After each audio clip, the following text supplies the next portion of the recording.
तो पिछली क्लास को थोड़ा सा हम रिवाइज कर लेते हैं and then we will move forward. ठीक है जी। पिछली क्लास के अंदर हमने बेसिकली जो ह्यूमनाइजेशन प्रोसेस है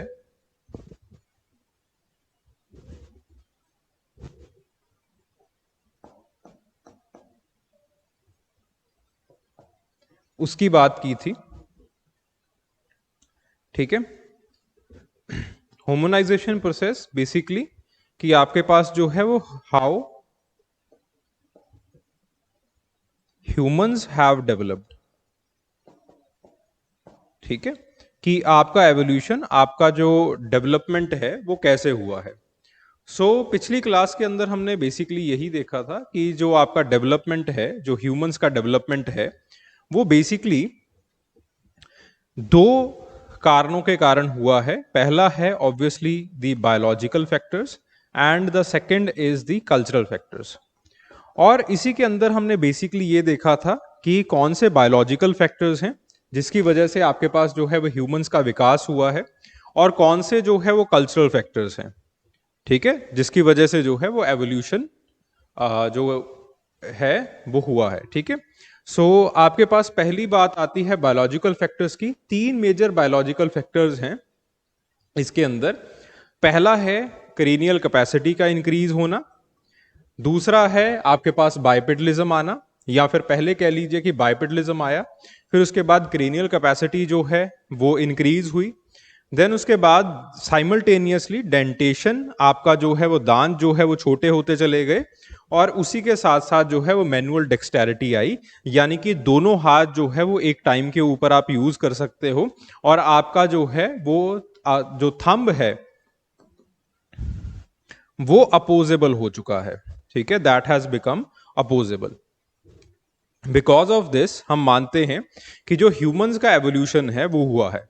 और उसी के साथ साथ there are certain cultural factors. The cultural factors, ये सारी चीजें हमने कर ली थी। ठीक है। जो कल्चरल फैक्टर्स हैं,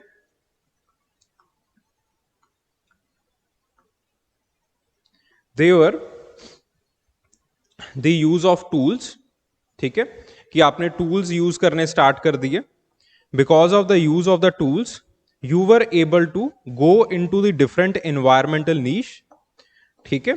और उसी के साथ साथ जो है वो आपने फायर कंट्रोल करनी स्टार्ट कर दी। फायर कंट्रोल करने की वजह से जो है, और फायर को जो है वो आर्टिफिशियली आपके पास जो है वो एक आर्ट आ गया, या फिर आपके पास एक स्किल आ गया कि जो फायर है उसको आर्टिफिशियली कैसे आपको इंड्यूस करना है।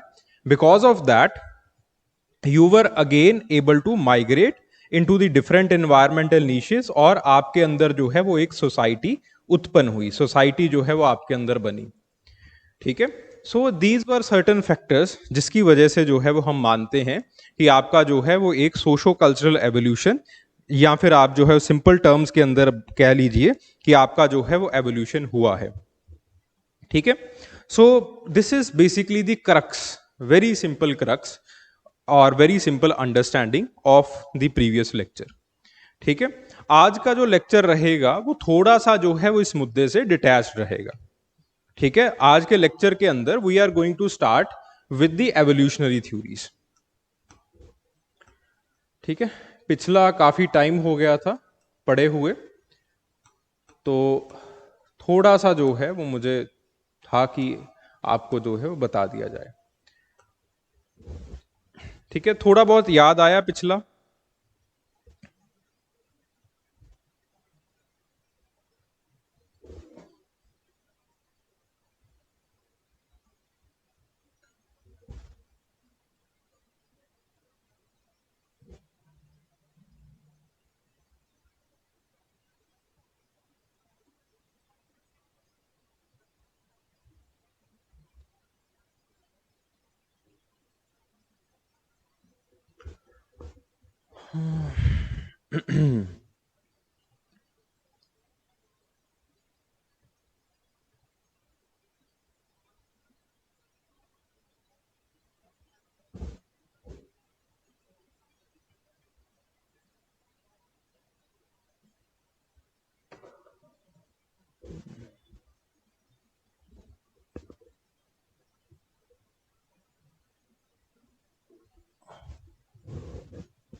भाई any questions?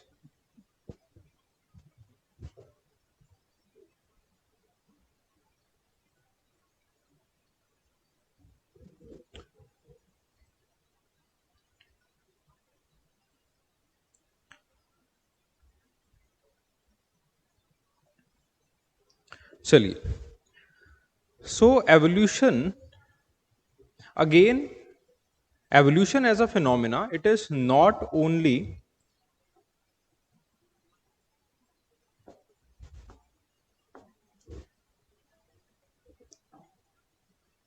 limited to man, but evolution जो है ये आपके पास बाकी ऑर्गेनिजम्स के अंदर भी होता है। ठीक है, बाकी जीवों के अंदर भी एवोल्यूशन का और जो आपके पास जो चेंज है वो आपके पास होता है। तो एवोल्यूशन को समझने के लिए हम बेसिकली 3 पीरियड्स की बात करते हैं। ठीक है, और इसके अंदर बिकॉज एवोल्यूशन की जो थ्योरी है और एवोल्यूशन जो वर्ड है इट वाज मोस्ट पॉपुलराइज्ड, मैं ये नहीं कहता हूं कि सबसे पहले डार्विन ने इस शब्द को दिया था, but it was popularised by Darwin.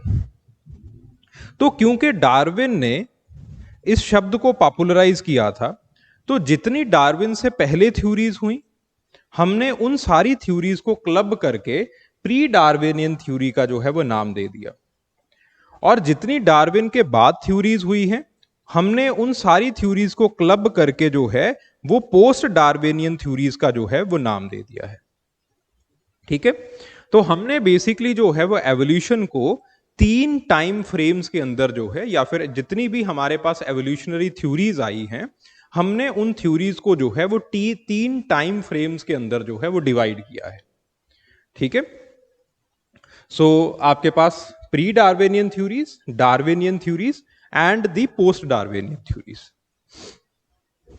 Okay, तो आपके पास जो प्री डार्विनियन थ्योरीज हैं, pre Darwinian theories they go back to the theory of the church, जो कि डिवाइन ओरिजिन थ्योरी दी थी, चर्च की थ्योरी थी। It goes back to the period of Plato, to the period of Aristotle, to the period of Charles Lyell, to the period of George Cuvier, etcetera etcetera. ठीक है, तो इन सारी theories को हम देखेंगे। फिर उसके बाद सबसे इंपॉर्टेंट थ्योरी जो कि प्री डार्विनियन थ्योरी है, that is the theory of Lamarck, उसको हम देखेंगे। ठीक है, देन उसके बाद लमार्क की थ्योरी के ऊपर जो है वो क्या इंस्टांसेस हुए, क्या डिस्कोर्सेस हुए, किन लोगों ने लमार्क की थ्योरी को एक्सेप्ट किया, एंड इवेंचुअली लमार्क की थ्योरी जो है वो किस तरह से डिक्लाइन होनी शुरू हो गई और डार्विन का जो है वो एरा आ गया। वहां तक जो है वो हम आज का लेक्चर करेंगे। ठीक है, सो चलिए शुरू करते हैं from the first theory, the theory of the special creation और the divine origin theory. The theory of special creation it was given by clergy. ठीक है, उस टाइम के ऊपर जब ये थ्योरी आई थी तो बेसिकली चर्च जो है वो भी बहुत सारे साइंटिफिक फिनोमिनाज को जो है वो समझने की कोशिश करता था। अब बेसिकली जो रिलीजन है या फिर आपके पास जो चर्च है उसकी रैशनैलिटी जो है वो obviously it was way different, उसकी philosophy it was way different. जैसे फॉर एग्जांपल लेट्स से बाहर भूकंप आता है या फिर बाहर अर्थक्वेक आता है, तो आप जो है, क्योंकि आप पढ़े लिखे हो, यूपीएससी की तैयारी कर रहे हो, तो आपकी जो रैशनैलिटी है वो इंटायरली डिफरेंट रहेगी। आप कहेंगे कि बेसिकली जो टेक्टोनिक प्लेट्स हैं वो मूव करती हैं, और टेक्टोनिक प्लेट्स जो है वो ग्रेजुअली मूव कर रही हैं आपके नीचे से, बिकॉज ऑफ दैट आपके पास टेंशन क्रिएट हुआ, और बेसिकली अब जो है वो टेंशन रिलीज हुआ है in the form of the earthquake. So this is your rationality, this is your scientific rationality. ठीक है, ये कैसे बनी? बिकॉज अगेन इसके पीछे जो है वो बहुत लंबा चौड़ा इतिहास होगा, अलग अलग साइंटिस्ट का, जिन्होंने एक्सपेरिमेंटेशंस किए, ऑब्जर्वेशंस किए, डेटा कलेक्ट किया, और उसके ऊपर जो है वो अपने थीसिस और एंटीथीसिस जो है वो बनाए। ठीक है, ऑन द अदर हैंड जो आपके पास रिलीजन होता है इसकी अपनी एक रैशनैलिटी होती है। रिलीजन की rationality it is way different from the rationality of the science. Religion जो है वो अपने कुछ टेक्स्ट को, अपने कुछ स्क्रिप्चर्स को जो है वो परम सत्य मानता है कि उससे ऊपर जो है वो कुछ नहीं है। एंड देन आपके पास उन चीजों को पढ़ते हुए अलग अलग जो नेचुरल थीसिस हैं, जो नेचुरल फिनोमिना है, उनको समझाया जाता है। और उसी तरह से उसी रैशनैलिटी के ऊपर जो है वो आपके पास स्पेशल क्रिएशन थ्योरी जो है वो आती है, जो कि बेसिकली आपके पास ये जिंदगी आपकी क्यों आई है, क्यों आपके पास इस दुनिया के अंदर इतनी ज्यादा डाइवर्सिटी है, उस चीज को जो है वो समझाती है। ठीक है। सो बेसिकली ये कहती है दैट ऑल लिविंग फॉर्म्स, ये जो है ये आपके पास किसी सुपरनेचुरल पावर से बने हुए हैं। They are all created by a supernatural power. ठीक है। और आपके पास जो है वो all the organisms they are permanent and all the organisms they are unchangeable. ये इस चीज को रिजेक्ट किया इसने पर्टिकुलरली कि आपके पास जो है वो चेंजेस आती हैं। इन्होंने बेसिकली ये जो है वो धारणा बनाने की कोशिश की कि सारे के सारे जो फॉर्म्स हैं they are permanent in nature. ठीक है। भगवान ने सारे के सारे फॉर्म, सारे के सारे लिविंग बींग्स को बनाए हैं। और आपके पास कब किसी लिविंग बीइंग को जो है किसी को डेथ आनी है, कोई लिविंग बीइंग को जो है वो जिंदा होना है, एक्सेट्रा एक्सेट्रा, वो सारी चीजें जो है वो भगवान ही कंसिडर करता है। ठीक है। And everything it is by the will of God. ठीक है। सो डिवाइन क्रिएशन हाइपोथेसिस जो है वो आपके पास अगेन गॉड को एज अ क्रिएटर जो है वो रखता है, और ये मानता है कि जितनी भी डाइवर्सिटी है इसके अंदर एवोल्यूशन या फिर आपके पास किसी तरह के चेंज का कोई लेना देना नहीं है। ठीक है। God is doing everything. फिर उसके बाद इंटायरली जो है वो ये सब लोगों ने जो है वो इसको रिजेक्ट नहीं किया, because again church has enormous amount of political power. फिर इसके अगेंस्ट जो है वो आपके पास आइडियलिस्टिक कंसेप्ट आता है प्लेटो का, या फिर आइडियलिस्टिक थ्योरी आती है प्लेटो की। प्लेटो की जो आइडियलिस्टिक थ्योरी है वो बेसिकली ये कहती है that there are two kind of forms, two kind of things. पहली है आपके पास आइडल फॉर्म्स, दूसरी होती हैं आपके पास जो है रियल फॉर्म्स। रियल फॉर्म्स ऐसी फॉर्म्स हैं जो कि आप जो है वो देख सकते हो। ठीक है। That are visible to you. और ideal forms they are certain perfect forms,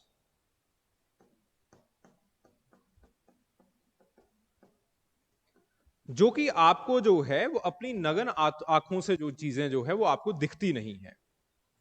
and eventually हो क्या रहा है कि आपके पास ये जो रियल फॉर्म्स हैं दैट आर इम्परफेक्ट,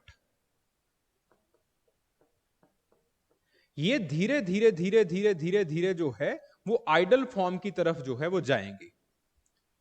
ये बेसिकली बिकॉज अगेन ये परमानेंस के अंदर बिलीव करते हैं, प्लेटो भी परमानेंस के अंदर बिलीव करते हैं। इनका मानना ये है कि रियल फॉर्म्स, अगर आपके पास जो है वो रियल फॉर्म इस तरह से है तो वो बेसिकली इसी तरह से रहेगा। But on the other hand आपका जो देखने का कॉन्शियसनेस है वो बहुत ज्यादा एक्सपैंड हो चुका है, because of that consciousness, because of that expansion of the consciousness, आपको कुछ आइडल फॉर्म्स जो है वो नजर आनी शुरू हो गई है। ठीक है। This is what Plato believes. मैं दोबारा फिर से इनकी फिलॉसफी को दोहराता हूं, खैर इतनी जो है वो रिग्रेसली इसको करने की जरूरत नहीं है, बट स्टिल देन प्लेटो दो तरह के लिविंग ऑर्गेनिजम्स के अंदर जो है वो बिलीव करते हैं। पहले ऐसे जो कि आपके पास जो है they are the perfect forms. जैसे फॉर एग्जाम्पल एक परफेक्ट ह्यूमन बीइंग कैसा होगा? एक ऐसा ह्यूमन बीइंग जो कि कभी बीमार नहीं होगा, जो कि आपके पास जो है वो ऑल पावरफुल होगा। ठीक है। तो प्लेटो मानते थे कि ऐसे जो क्रिएचर्स हैं they are also living with you, but आपके पास जो है you simply can not see them right now. आपकी जो कॉन्शियसनेस है, आपकी जो आंखें हैं, इनको वो देख नहीं पा रही हैं। On the other hand there are certain real organisms जिसको आपकी आंखें जो है वो देख पा रही हैं, तो आपकी दुनिया जो है वो यहीं तक सीमित है।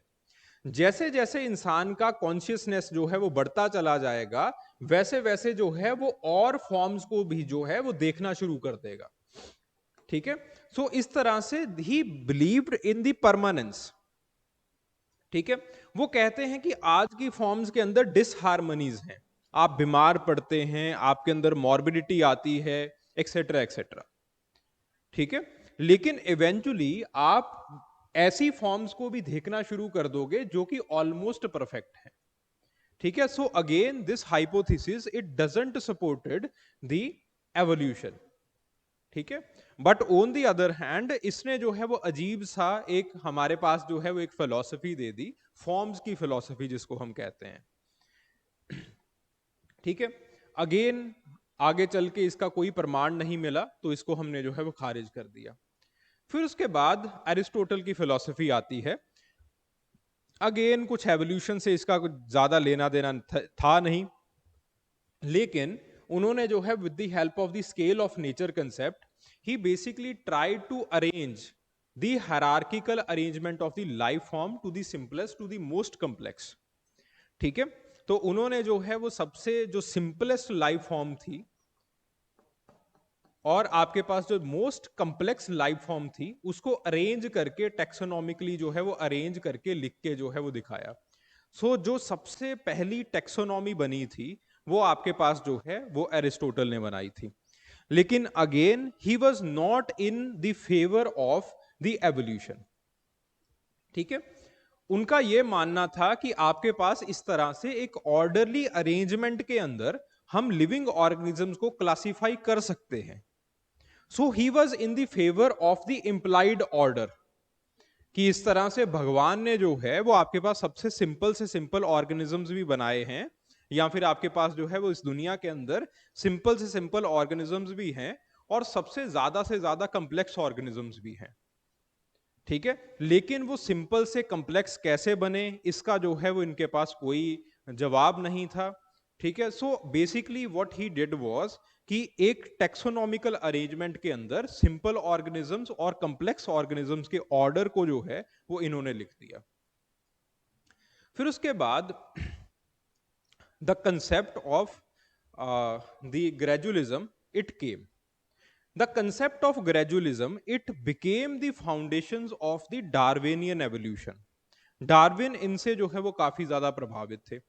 बेसिकली ये बायोलॉजिस्ट भी नहीं थे, जो चार्ल्स लियल हैं, हुटन तो खैर बायोलॉजिस्ट थे। इन्होंने चार्ल्स लियल ने जो ज्योग्राफी है या फिर जो जियोलॉजी है उसके प्रोसेसेस को स्टडी किया।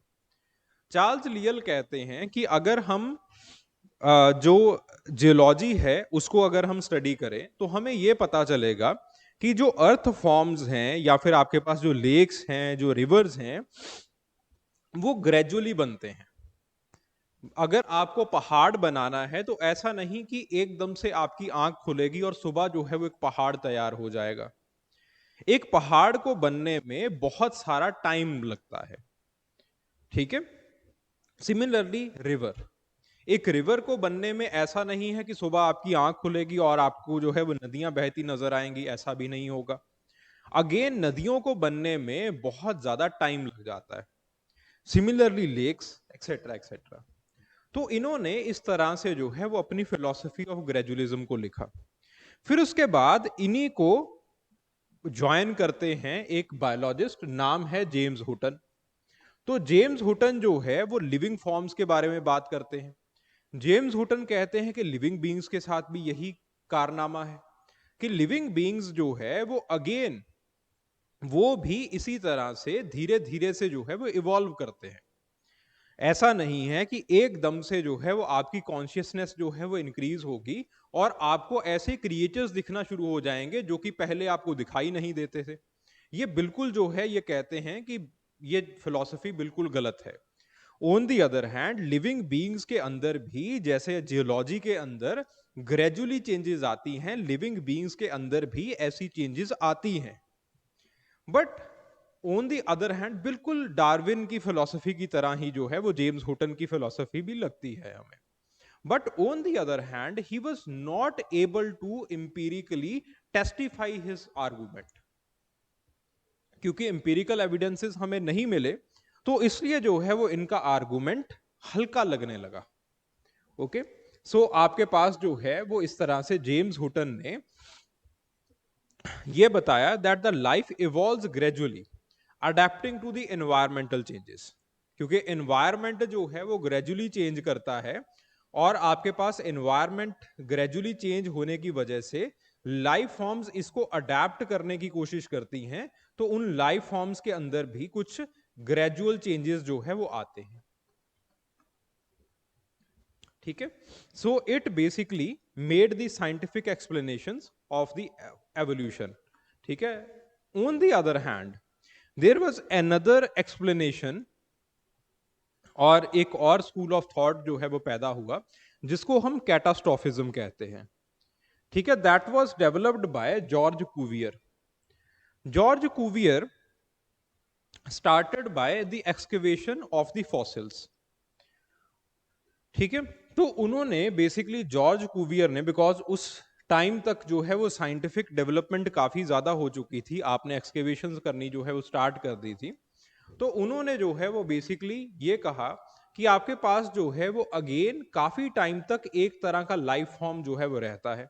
अगर आप एक्सकेवेशन भी करें, जियोलॉजिकल एक्सकेवेशंस करें, फॉसिल्स को देखें, तो अगर फॉसिल को आप डेट भी करें, खैर उस वक्त जो है वो इतनी ज्यादा साइंटिफिक डेटिंग नहीं होती थी, बट अगेन इनका मानना था कि अगर एक फॉसिल को जो है वो काफी टाइम तक आप डेट करते रहे, तो वो फॉसिल जो है वो दुनिया भर के अंदर आपको काफी समय तक रहेगा। जैसे for example take the example of the human evolution. तो ह्यूमन एवोल्यूशन के अंदर आपके पास जो होमो इरेक्टस है,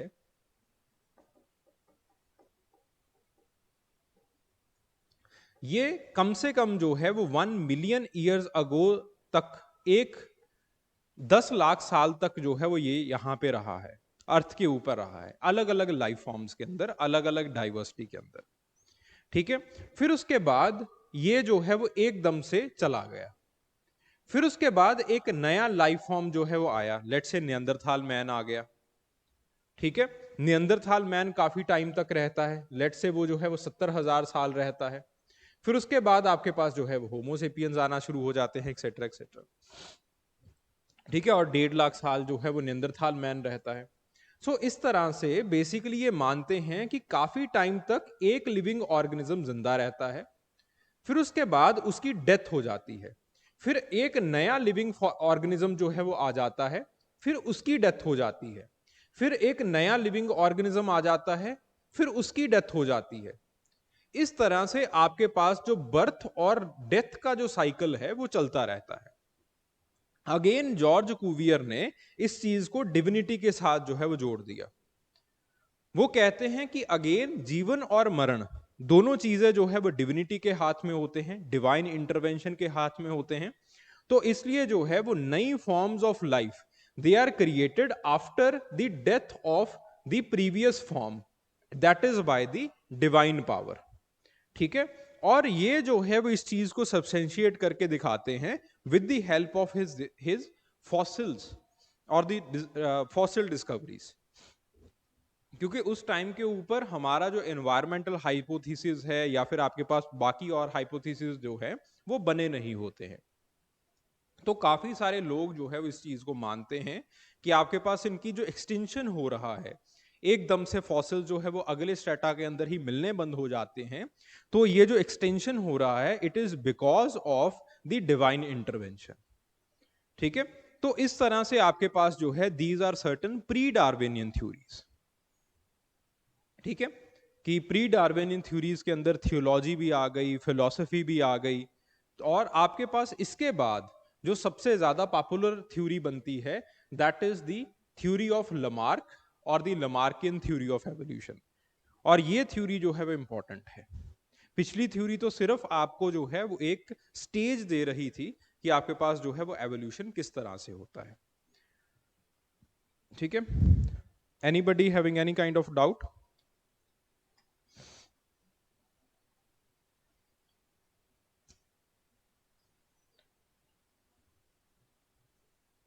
ठीक है, यूपीएससी 99% ऑफ द टाइम्स अगर वो प्री डार्विनियन थ्योरी से पूछेगा, so there are heightened chances कि क्वेश्चन जो है वो लमार्किज्म से ही आएगा। But again we should be conscious enough, अभी तो जो है आपके पास टाइम है, तो हल्का फुल्का जो है वो आपको प्लेटो की थ्योरी के बारे में, एरिस्टोटल की थ्योरी के बारे में, ठीक है, और कैटास्ट्रोफिज्म के बारे में, ग्रेजुअलिज्म के बारे में जो है वो पता होना चाहिए। ठीक है,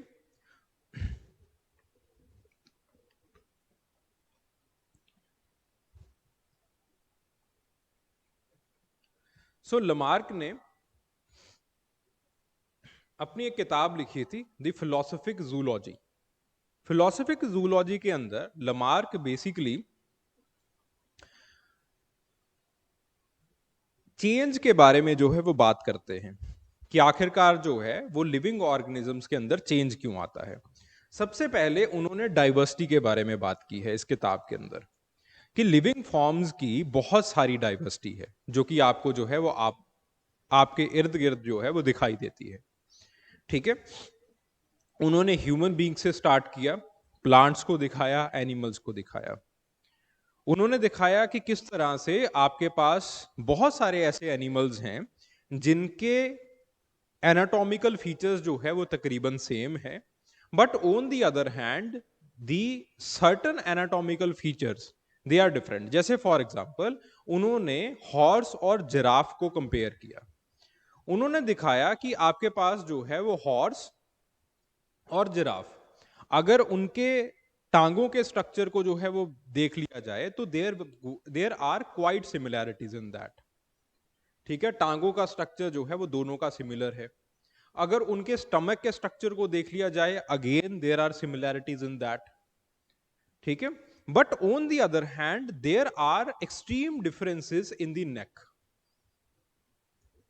ठीक है, इस तरह से उन्होंने काफी सारी चीजों को दिखाया। उन्होंने लिजर्ड और जो बड़े बड़े कोमोडो ड्रैगन्स जो है वो थाईलैंड वगैरह के अंदर मिलने स्टार्ट हुए थे, तो उनके फॉसिल्स को जो है, और जो प्रेजेंट भी थे उनके फॉसिल्स को कंपेयर किया। अगेन उन्होंने दिखाया कि दोनों के अंदर जो है जो स्ट्रक्चर है दोनों की, दैट इज क्वाइट सिमिलर। सो इस तरह से उन्होंने बेसिकली इस चीज को दिखाने की कोशिश की कि आपके पास अगर इस दुनिया के अंदर डाइवर्सिटी है, तो डाइवर्सिटी के साथ साथ आपके पास जो है there are certain common ancestors also. ठीक है, सो आपके पास सबसे पहले इसकी जो ये बातें जो है वो फिलोसफिक जूलॉजी के अंदर जो है वो की गई। फिर बात आती है कि आखिरकार ऐसा क्यों हुआ है कि आपके पास जो है वो एक और दो अलग अलग ऑर्गेनिजम्स को अगर आप कंपेयर करें, there are similarities as well as differences. तो इसकी जो थ्योरी दी इन्होंने वो ये थी कि इनका जो है वो एक कॉमन इंसेस्टर होता होगा। जैसे for example take the case of the horse and giraffe. तो इन्होंने कहा कि हॉर्स और जिराफ का एक कॉमन इंसेस्टर होता होगा। जो आपके पास हॉर्स है वो एवरग्रीन फॉरेस्ट के अंदर रह गया, उनके पास जो है हॉर्स जो है वो नीचे से ग्रास ऐसे फॉरेस्ट के अंदर रहा, जो कि आपके पास जो है वो जहां पे नीचे जो है वो ग्रास था, तो उसको जो है वो झुक के ग्रास को जो है वो खाना होता था, तो उसको जो है वो लंबी गर्दन की कोई जरूरत नहीं है। But on the other hand जो आपके पास जिराफ है वो सेवानास के अंदर फंस गया, उसको जो है वो बड़े बड़े पेड़ों से जो आपके पास पत्ते हैं उनको खाने की जरूरत पड़ी। तो इवेंचुअली आपके पास जो है उसको अपनी जो गर्दन है वो लंबी करने की जरूरत पड़ी। तो नीचे वाला जो धड़ है, नीचे वाला जो आपके पास बॉडी है वो तकरीबन सेम रह गया, लेकिन उनकी जो गर्दन है वो लंबी हो गई। सो इस तरह से आपका इंसेस्टर तो सेम था। Similarly take the case of the Komodo dragons and take the case of the lizards, और take the case of the snakes and take the case of the worms. वो कहते हैं कि जो आपके पास वर्म्स हैं और स्नेक्स हैं इनके सेम इंसेस्टर होते होंगे, but on the other hand कुछ ऐसे इन्वायरमेंटल चेंजेस आए कि कुछ वॉर्म्स को जो है वो धरती के नीचे क्रॉल करना पड़ा। क्योंकि उन वॉर्म्स को धरती के नीचे क्रॉल करना पड़ा, इन दी सेंस ऑफ क्रॉलिंग, जो आपके पास लेग्स हैं वो धीरे धीरे जो है वो उन्होंने यूज करनी बंद कर दी, तो इस तरह से उनकी लेग्स जो है वो धीरे धीरे डिसअपियर हो गई। तो इसका मतलब क्या है कि एनवायरनमेंट की वजह से, अगर एनवायरनमेंट के अंदर कुछ चेंजेस आते हैं तो एनवायरमेंटल चेंजेस की वजह से आपके पास जो है वो कुछ चेंजेस आ जाएंगी, कुछ एनाटॉमिकल चेंजेस आ जाएंगी। ठीक है, सो अगेन वो मानते थे कि the organism change in the response to their environment. ठीक है, और अगर आपके पास जो है वो इस तरह से in the response to their environment there are certain changes in the organism, जैसे फॉर एग्जांपल इनके इंसेस्टर एनवायरमेंट के अंदर जो है वो अलग अलग एनवायरमेंट के अंदर चले गए, हॉर्स और जिराफ के। तो आपके पास अगर जिराफ के इंसेस्टर जो है वो अपनी गर्दन लंबी कर रहे हैं, तो वो धीरे धीरे धीरे धीरे वो लंबी गर्दन जो है वो आपके आगे आने वाले जनरेशन के अंदर जो है वो एक्वायर होगी, आपके आगे आने वाले जनरेशन के अंदर वो जो है वो इनहेरिट होती चली जाएगी। So basically what his theory was कि एक इंसेस्टर है, ठीक है, who is looking like a horse. ठीक है, हॉर्स तो जो है वो, जो लोग ऐसे बढ़िया एनवायरनमेंट के अंदर रह गए जिनको जो है वो नीचे से ग्रास से ही जो है वो न्यूट्रिशन मिल रहा है, they will remain horse. On the other hand there are certain horses जो कि आपके पास जो है सेवानाज के अंदर चले गए, जिनको ऊपर से पत्ते खाने हैं। तो इवेंचुअली वो धीरे धीरे से अपनी गर्दन के ऊपर काम करना स्टार्ट करेंगे, वो गर्दन को ऊपर जो है उनके अंदर एक चाहत जागेगी कि हम जो है वो गर्दन को लंबा करें, गर्दन को जो है वो ऊपर की तरफ जो है वो खींचें। सो इस चाहत के अंदर इवेंचुअली उनकी जो गर्दन है वो लंबी होती चली जाएगी।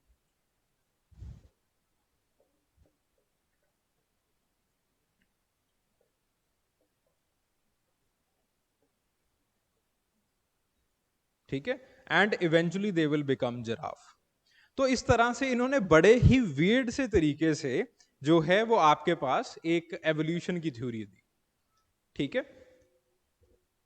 इसीलिए जो है वो इसको फिलॉसफी के साथ जो है वो उन्होंने लिखा है, फिलोसफिक जूलॉजी।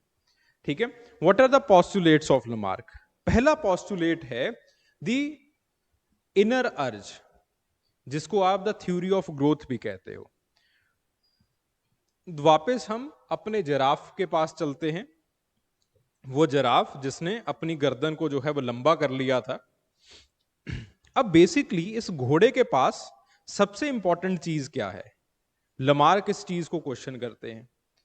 तो लमार्क खुद जो है वो इसका आंसर देते हैं कि इस घोड़े के पास जो है वो एक इंटरनल अर्ज थी। इंटरनल अर्ज, उसके अंदर एक ख्वाहिश थी कि काश मेरी जो गर्दन है वो लंबी हो जाए और मुझे जो है वो इस पेड़ की पत्तियों को खाने को मिल जाए। तो उनके अंदर एक बर्निंग डिजायर थी, घोड़ों के अंदर एक बर्निंग डिजायर थी। तो इस तरह से वो कहते हैं कि आपके पास हर एक ऑर्गेनिज्म में एक इंटरनल अर्ज जरूर होती है, हर एक ऑर्गेनिज्म, चाहे वो प्लांट है चाहे वो एनिमल है। वो एक और एग्जांपल देते हैं अपनी किताब के अंदर सीड का।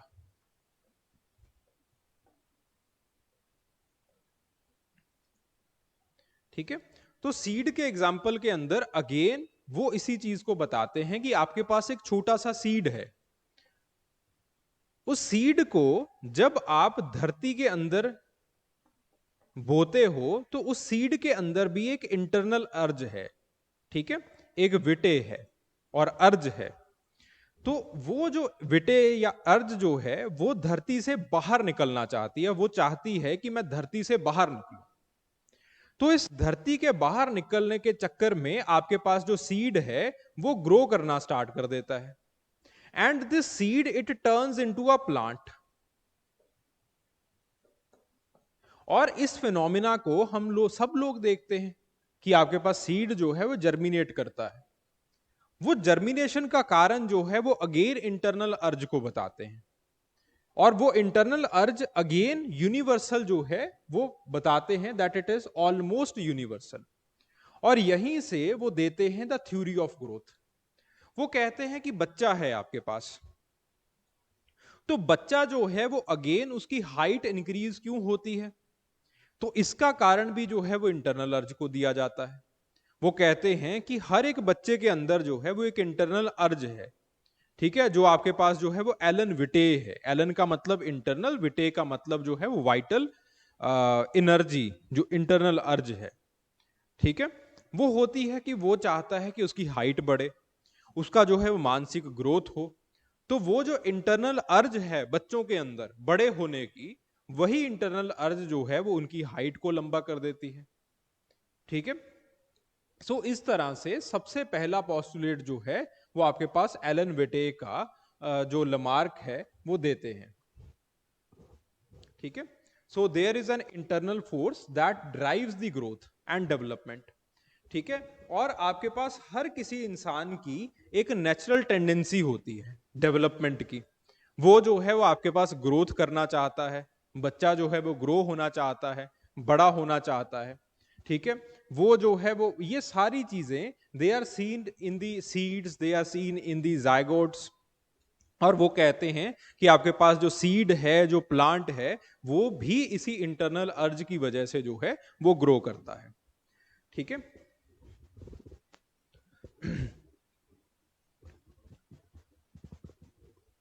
देन उसके बाद दूसरी चीज वो कहते हैं एनवायरमेंटल प्रेशर्स के बारे में।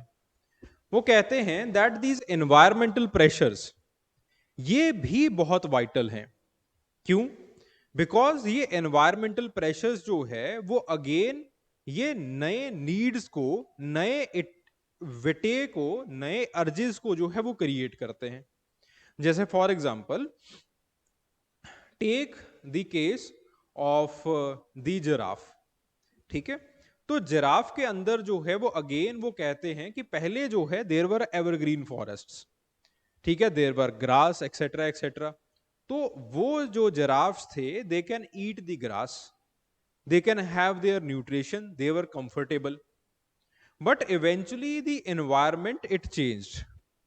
जैसे ही एनवायरमेंट चेंज हुआ तो उनके अंदर एक इंटरनल अर्ज आई, बिकॉज ग्रासेस जो है वो डिप्लीट कर रहे थे, नीचे जो ग्रासेस बचे थे वो बहुत कड़वे थे, ठीक है।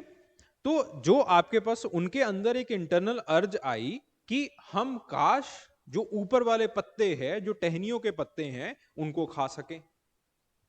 तो इस चक्कर में जब एनवायरमेंट चेंज हुआ, इसी के साथ जो है वो आपके पास एक इंटरनल अर्ज आई है। और ये इंटरनल अर्ज कैसे आई है? In the sense of survivability. वो कहते हैं कि हर एक ऑर्गेनिज्म सरवाइव करना चाहता है, वो अपनी जान बचाना चाहता है, और जान बचाने के चक्कर में जो एक इंटरनल अर्ज आता है उसका जो है वो कोई तोड़ नहीं है। इस तरह से वो कहते हैं कि जिराफ जो है वो ना सिर्फ अपनी जान बचा पाए, बट एनवायरमेंटल तरीके से जो है वो they are well adapted to that, ठीक है। So organisms they can develop the new organs. जैसे for example he gives the example of the gills in the fishes, ठीक है।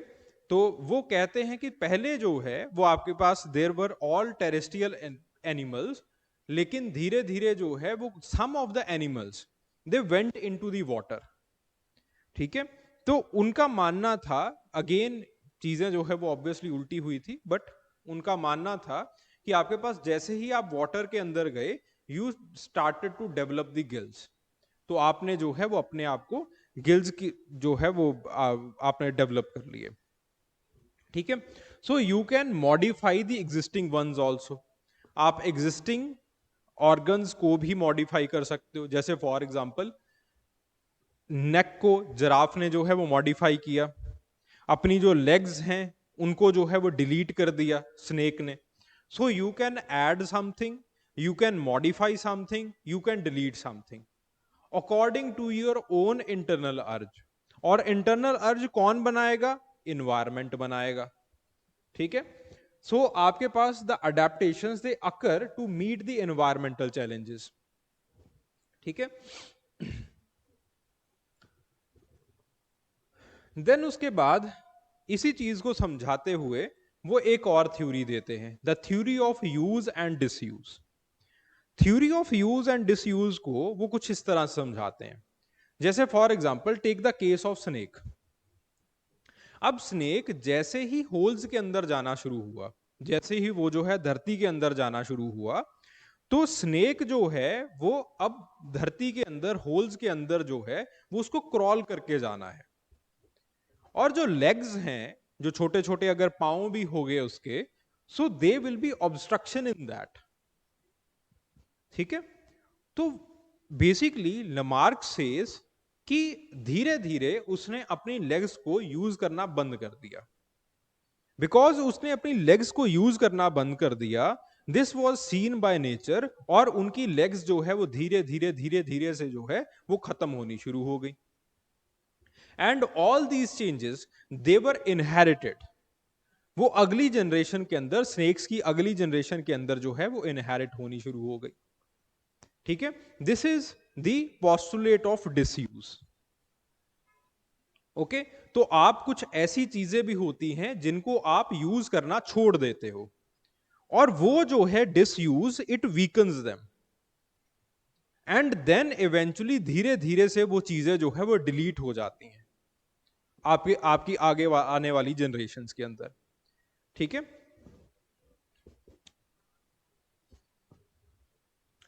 For the example, the loss of the limbs in the snake, similarly the vestigial organs in the humans like appendix etc. तो वो कहते हैं कि आपके पास हर एक human के अंदर एक अपेंडिक्स होता है। The reason for that is कि पहले आप एक सेलुलस रिच डाइट जो है वो खाते थे, हंटिंग गैदरिंग कर रहे थे जब आप, तो जब आप सेलुलोस रिच डाइट खाते थे तो you needed a larger intestine. और या फिर आप जो है रॉ मीट खाते थे, तो again for the digestion you needed a very large intestine. Because you needed a very large intestine, तो आपके पास जो है वो अपेंडिक्स काम कर रहा था। But eventually what happened was that you started cooking the meat and you started to eat the cooked diet. ठीक है। वेजिटेबल्स को भी आपने कुक करना स्टार्ट कर दिया, फ्रूट्स को भी जो है वो आपने कुछ कुक करना स्टार्ट कर दिया। So because of that you know longer needed a very large intestine. वो सिकुड़ गई, और आपके पास जो है वो एक चलता फिरता ऑर्गन, जो एक अच्छा भला ऑर्गन था, वो अपेंडिक्स बन के जो है वो रह गया, वेस्टिजल ऑर्गन बन के जो है वो रह गया। ठीक है। सो इस तरह से जिन चीजों का आप उपयोग नहीं करते हो, वो चीजें जो है वो धीरे धीरे से सिकुड़ना शुरू कर देती हैं। देन उसके बाद देयर आर सर्टन थिंग्स जिनको आप यूज करते हो, जैसे for example take the case of the giraffe itself. अब जिराफ का ध्यान जो है वो गर्दन के ऊपर काफी ज्यादा था, तो जिराफ जो है वो धीरे धीरे से ऐसे ऊपर होता रहा, इस गर्दन को ज्यादा यूज करता रहा। तो eventually these things they, because he was using his neck much, because of that उन उसकी स्ट्रेचिंग की वजह से उसकी जो गर्दन है वो काफी ज्यादा स्ट्रेंथन्ड हो गई to their ancestors who looked exactly like the horses. ठीक है। तो इस तरह से because of the use and disuse आपके पास कुछ ऑर्गन्स जो है वो बन सकते हैं, कुछ ऑर्गन्स जो है वो आपके पास जो है वो बिगड़ भी सकते हैं। ठीक है। देन उसके बाद वो कहते हैं कि ये यूज डिसयूज जो भी हुआ आपके अंदर, जो भी इन कैरेक्टर्स आपने इस जिंदगी के अंदर, आपने इस जन्म के अंदर बनाए हैं, वो कैरेक्टरिस्टिक्स, वो सारी की सारी चीजें आपकी नेक्स्ट जनरेशन के अंदर जो है वो फॉलो होंगी। वो सारी की सारी चीजें ज्यों के त्यों जो है वो नेक्स्ट जनरेशन के अंदर जो है वो चली जाएंगी। ठीक है। So the traits acquired by an organism during his or her life time, वो जो है दे आर ऑल इनहेरिटेड सब जो है वो इनहेरिट होंगे। ठीक है, सो आपके पास जो है वो एग्जाम्पल देते हैं कि जो ब्लैक स्मिथ हैं उनके जो बच्चे होते हैं वो ज्यादा मस्कुलर पैदा होते हैं। अब पता नहीं उन्होंने ये ऑब्जर्वेशन कहाँ से लगाया, बट आपके पास जो है जैसे ही आप बाकी अगले आने वाले स्कॉलर्स को पढ़ोगे तो उन्होंने जो है वो इस ऑब्जर्वेशन को भी खारिज किया है। ठीक है, but it is a very controversial aspect of the लमार्किज्म। तो बेसिकली अगर लमार्क को हम एनालाइज करें तो लमार्क बेसिकली जो है वो क्या कहते हैं। लमार्क की जो थ्योरी है वो एक थ्योरी ऑफ ग्रोथ के ऊपर जो है वो बनी हुई है, that is the internal urge और इनर अर्ज, जिसको आप जो है वो विटे कहते हो। ये इनर अर्ज जो है वो कैसे डेवलप होती है? It is all developed by the environment. ऐसा नहीं है कि सिर्फ इन्वायरमेंट ही इसको डेवलप करेगा, एक ऑर्गेनिज्म खुद भी इन चीजों को इनिशिएट कर सकता है, इन चीजों को डेवलप कर सकता है। सो ऑर्गेनिज्म की अपनी चाहत और इन्वायरमेंट, ये दोनों चीजें मिलती हैं और आपके पास जो है वो इंटरनल अर्ज बनता है। इंटरनल अर्ज जो है वो basically it can add, it can delete और इट कैन मॉडिफाई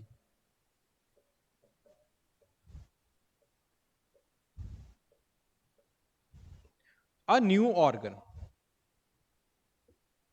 ठीक है, अब इसने ऐड कर दिया नए ऑर्गन को। सो अगेन आपके पास जो है वो यूज एंड डिसयूज लगेगा कि वो ऑर्गन जो है वो आगे चल के किस तरह से आपके अंदर जो है वो रहेगा या फिर आपके अंदर जो है वो डिलीट हो जाएगा। ठीक है, जैसे फॉर एग्जांपल लेट से आपकी इंटरनल अर्ज ने आपके बाजू बना दिए। ठीक है, बट इवेंचुअली अगर आप अपने बाजुओं को यूज नहीं करोगे, मसल्स को यूज नहीं करोगे, अपने अपेंडिक्स को यूज नहीं करोगे, तो अगेन वो सारी चीजें जो है they you will eventually lose all those things. ठीक है, अगर आप उनका यूज काफी ज्यादा करोगे, जैसे मसल्स का यूज आप काफी ज्यादा कर रहे हो, तो इवेंचुअली आपके मसल्स जो है वो बिल्ट होना शुरू हो जाएंगे। ठीक है, so again it depends upon the use and disuse कि वो जो ऑर्गन सिस्टम है जो आपके अंदर आया है वो बढ़ेगा, बड़ा होगा, छोटा होगा, क्या नहीं होगा। ठीक है, एंड ऑल दीज थिंग्स, ये जो सारी की सारी चीजें हैं, दे आर ऑल इनहेरिटेड। ये अगली जनरेशन के अंदर जो है वो जाएंगी ही जाएंगी। ठीक है, दे all will be inherited. So basically this is the flow chart of the लमार्किज्म। मैं दोबारा फिर से इसको थोड़ा सा अच्छे तरीके से बना के दिखा देता हूं आपको।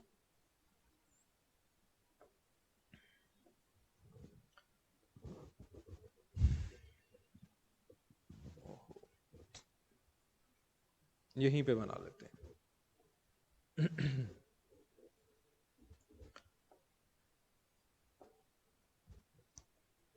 ठीक है, so first of all there is inner अर्ज।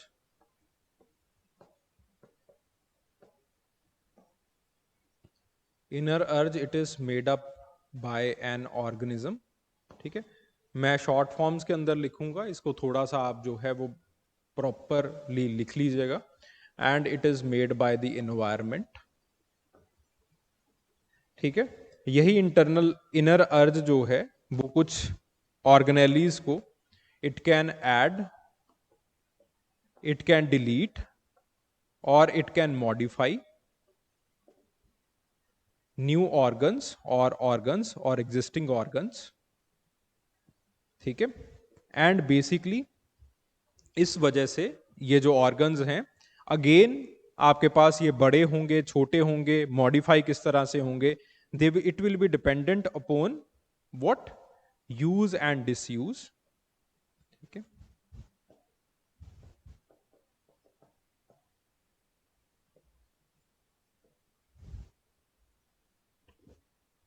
और ये जो चीजें हैं they all will be inherited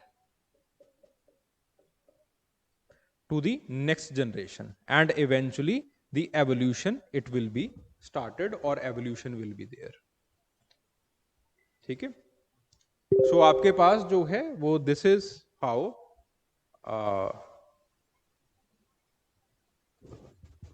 ये बताते हैं कि कैसे जो है वो लमार्किज्म आता है.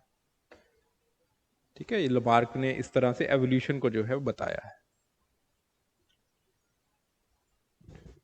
ठीक है जी, बात समझ में आ गई.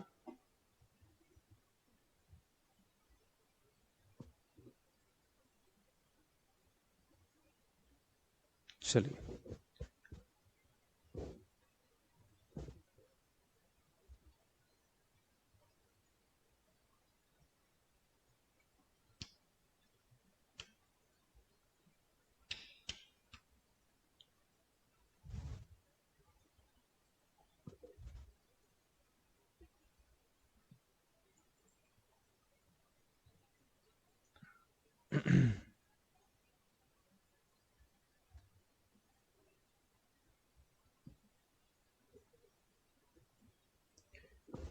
ठीक है. So the analysis of लमार्किज्म.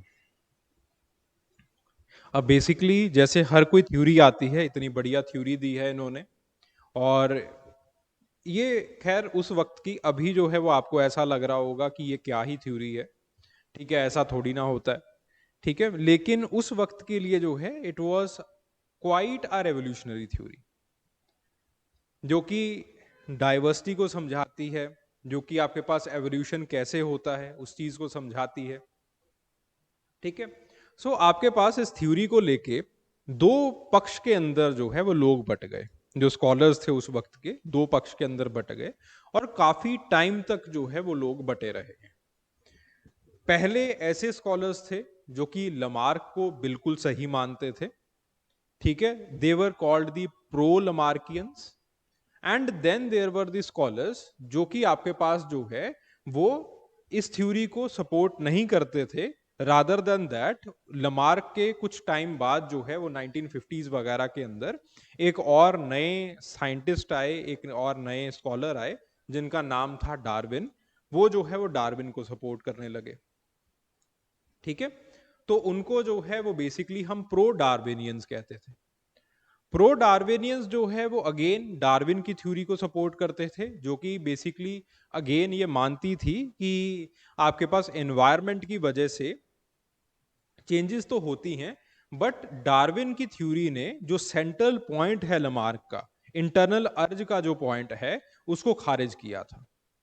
ठीक है, और वो ज्यादातर जो है वो एनवायरनमेंट को ही जिम्मेदार मानती थी कि कौन से ट्रेड्स को सिलेक्ट करेगा, कौन कौन से ट्रेड सिलेक्ट होंगे और कौन से ट्रेड्स जो है वो रिजेक्ट होंगे. It all will be dependent upon the environment. ठीक है, सो इस तरह से ये जो स्कॉलर्स थे they were known as the pro Darwinians. ठीक है, सो बेसिकली जो है वो आपके पास इसने हमें बताया कि किस तरह से जो है वो जो इनहेरिटेंस है वो होता है, एक्सेट्रा एक्सेट्रा. आगे चल के लमार्क को जेनेटिक्स वगैरह के साथ भी जोड़ा जाता है. ठीक है, और आपके पास जो है वो हम पहले बात करेंगे प्रो लमार्कियंस की. ठीक है, और ये जो थीसिस है वो किस तरह से चेंज हुआ है उसके बारे में बात करते हैं. ठीक है, सो एक साइंटिस्ट आते हैं, उनका नाम है वाइजमैन. अगेन उन्होंने सोमा थ्योरी दी.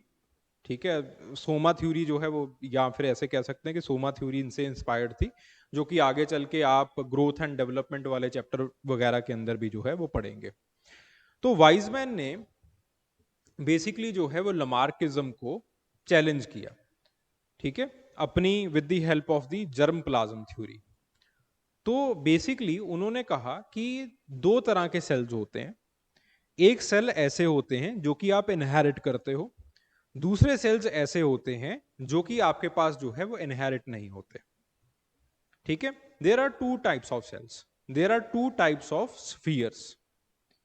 कुछ ऐसी चीजें हैं जो कि आगे चलेंगी, कुछ ऐसी चीजें हैं जो कि नहीं चलेंगी. ठीक है, सो उन्होंने बेसिकली जो आपका हेरिडिटी मटेरियल है उसको अलग किया. रादर देन दी सोमैटिक सेल्स, जो कि आपके पास जो है वो इनहेरिट नहीं होते हैं। ठीक है, अब बेसिकली उन्होंने जो है वो ये कैसे किया, इस चीज को पहले हम देखते हैं। उन्होंने बेसिकली 68 वाइट माइसेस लिए, ठीक है, और उनको काफी टाइम तक उनकी जो टेल्स हैं उनको काटते रहे। 5 जनरेशन तक जो है वो उनकी टेल्स को काटा उन्होंने, और तकरीबन 1901 जो ऑफस्प्रिंग्स हैं उनके, उनको ऑब्जर्व किया, और हर किसी के अंदर उन्होंने देखा कि जब वो उनकी टेल को काट देते हैं तो लाइफ टाइम के लिए उन रैट्स की जो टेल है वो कटी रहती है, ठीक है। But on the other hand जो आपके पास नया शिशु बॉर्न होता है, नया जो रैट बॉर्न होता है, वो टेल के साथ ही बॉर्न होता है। तो उनके टेल काटने का अगले जनरेशन के अंदर जो है वो कोई ज्यादा फर्क नहीं पड़ रहा है। This is what he observed, and he concluded कि कोई भी ऑफस्प्रिंग जो है, because it is not born without the tail or the shorter tail, tail का साइज भी उतना ही आता है। तो इन्होंने ये कहा कि आपके पास ऐसा नहीं है कि जो ट्रेड्स आपने आज डेवलप किए हैं जरूरी है कि वो ट्रेड्स जो है वो आगे चल के वैसे ही रहेंगे, ऐसा बिल्कुल भी जरूरी नहीं है, ठीक है।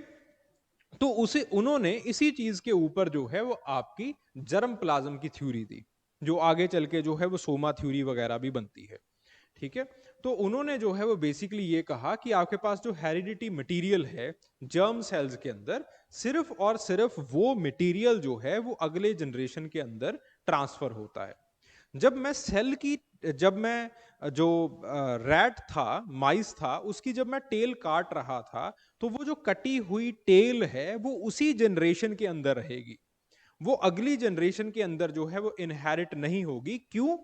क्योंकि मैंने जर्म सेल्स को नहीं काटा है, मैंने जर्म सेल्स का जो इनहेरिटेड मटेरियल है जो कि अगले जनरेशन के अंदर जाएगा, मैंने उस मटेरियल के अंदर कोई कटौती नहीं की, इसलिए जो है वो मटेरियल वैसा का वैसा है, वो मटेरियल जो है वो आगे जा रहा है, आपका पूरा का पूरा बॉडी सेगमेंट आगे नहीं जाएगा, ठीक है। सो आपके पास जो है देन ही गेव कि there is regeneration of the somatic cells. जैसे ही आपके पास जो है वो जर्मिनल सेल्स आगे ट्रांसफर होते हैं, तो ये जर्मिनल सेल्स जो है वो आगे मल्टीप्लाई करते हैं and it generates the somatic material, ठीक है। तो इस तरह से वो वाइजमैन बैरियर का भी थ्योरी देते हैं। वाइजमैन बैरियर की थ्योरी जो है विट इज बेसिकली कि आपके पास जो जर्मिनल सेल्स हैं और आपके पास जो सोमैटिक सेल्स हैं, दे आर एंटायरली डिफरेंट। अगर आपने कुछ भी सोमैटिक सेल्स के अंदर किया है तो वो सारी चीजें जर्मिनल सेल्स के अंदर नहीं होंगी। अगर कुछ जर्मिनल सेल्स के अंदर हुआ है तो वो जो है वो आपके पास अगले जनरेशन में सोमैटिक सेल्स में दिखाई देगा, लेकिन आपके जनरेशन में बिल्कुल नहीं दिखाई देगा। तो इस तरह से उन्होंने वाइजमैन बैरियर दिया, ठीक है। सो आगे चल के यही जर्मिनल सेल्स को हम स्पर्म और एग की तरह जो है वो जानना शुरू कर देते हैं, ओके।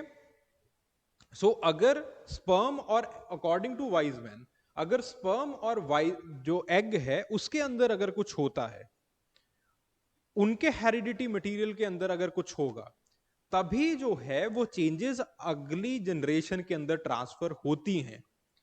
अगर वहां पे कुछ नहीं होता है और सिर्फ आप कटौती जो है वो सोमैटिक सेल्स के अंदर कर रहे हो, टेल काट दी, उसका जो है वो उंगली काट दी, एक्सेट्रा एक्सेट्रा, तो अगली जनरेशन के अंदर कोई इफेक्ट नहीं आने वाला है, ठीक है। सो इस तरह से वाइजमैन जो है वो ये कहते हैं कि all the acquired characteristics they cannot be inherited, but only the acquired characteristics that are in the germinal cells they will be inherited in the next generation। तो इस तरह से वाइजमैन ने जो है वो लमार्क की थ्योरी को जो है वो बड़े अच्छे एक्सपेरिमेंटेड वे के अंदर जो है वो खारिज कर दिया। Now there were certain pro Lamarckist. अब जिन्होंने इस थ्योरी को, लमार्क की थ्योरी को एडहर किया, उन लोगों ने तो जो है वो वाइजमैन को क्रिटिसाइज करना था। तो दो लोग आए, पहले थे पीटर गुथियर, तो जो गॉथियर हैं या गुथियर हैं, वो बेसिकली ये कहते हैं कि आपके पास जो है वो experiment did not address the use and disuse. Lamarck को याद करो। लमार्क कहते हैं कि आपके पास एक ऑर्गेनिज्म को खुद अपने मन से एक अपनी ऑर्गेनेली को यूज करना या डिसयूज करना जो है वो शुरू करना पड़ेगा। ठीक है, ऐसा नहीं आप कर सकते हो कि सामने वाले को जो है वो आपने अब बेसिकली जो गुथियर और गैसलिन जो है वो एक और गिस्लिन जो है वो एक आर्गुमेंट देते हैं, वो यही देते हैं कि आपके पास रैट जो है वो खुद नहीं आया वाइजमैन के पास, या फिर रैट ने जो है वो खुद नहीं कहा कि मैं जो है वो अपनी टेल नहीं यूज कर रहा हूं, मेरी टेल को काट दीजिए। वाइजमैन ने रैट की टेल को पकड़ा और रैट की टेल को काट दिया। ठीक है, this is what has happened. Rat ने अपनी इच्छा से, स्वेच्छा से अपनी टेल को यूज करना नहीं छोड़ा था। रैट जो है वो अपने मन के अंदर फिर भी अपनी टेल को जो है वो यूज कर रहा था। So basically experiment it did not address the use and disuse. The tail cutting it's a injury, disuse थोड़ी ना है ये। डिसयूज तो तब होता है जब आप अपने मन से जो है वो कहीं एक जगह के ऊपर जो है वो बैठे रहते हो, आप अपनी ऑर्गेनेली को यूज नहीं करते हो। सिमिलरली गैसलिन जो है वो अगेन इसी चीज को कहते हैं कि लमार्क ने जो है वो ट्रेट्स के ऊपर फोकस किया है, इंडिविजुअल एफर्ट्स के ऊपर जो है वो फोकस नहीं किया। जो जो वाइजमैन है उन्होंने इंडिविजुअल एफर्ट के ऊपर जो है वो आपके पास जो वाइजमैन है उन्होंने जो है वो इंडिविजुअल एफर्ट के ऊपर जो है बात की है। ठीक है, so on the other hand जो लमार्क है ही फोकस्ड ऑन दी ट्रेट्स। ठीक है, सो अगर रैट जो है वो खुद टेल को यूज करना बंद कर देते, या फिर खुद वाइसमैन के पास जो है वो चल के आते कि हमारी टेल को काट दीजिए, हम इस टेल को जो है वो यूज नहीं कर रहे हैं, तब जो है वी कैन अज्यूम कि जो है वो आपके पास ये जो है वो चीज होती। But on the other hand Weismann ने जो है वो 5 जनरेशन तक इंजरी इंप्लाई किया है रैट के ऊपर। ठीक है, so again it was not the wilful adaptation. ठीक है, so then there are other criticisms of the Lamarck's postulates. जैसे फॉर एग्जांपल एलन वटे का क्रिटिसिज्म आता है कि आपके पास जो है वो not all organisms they show the drive to increase the size.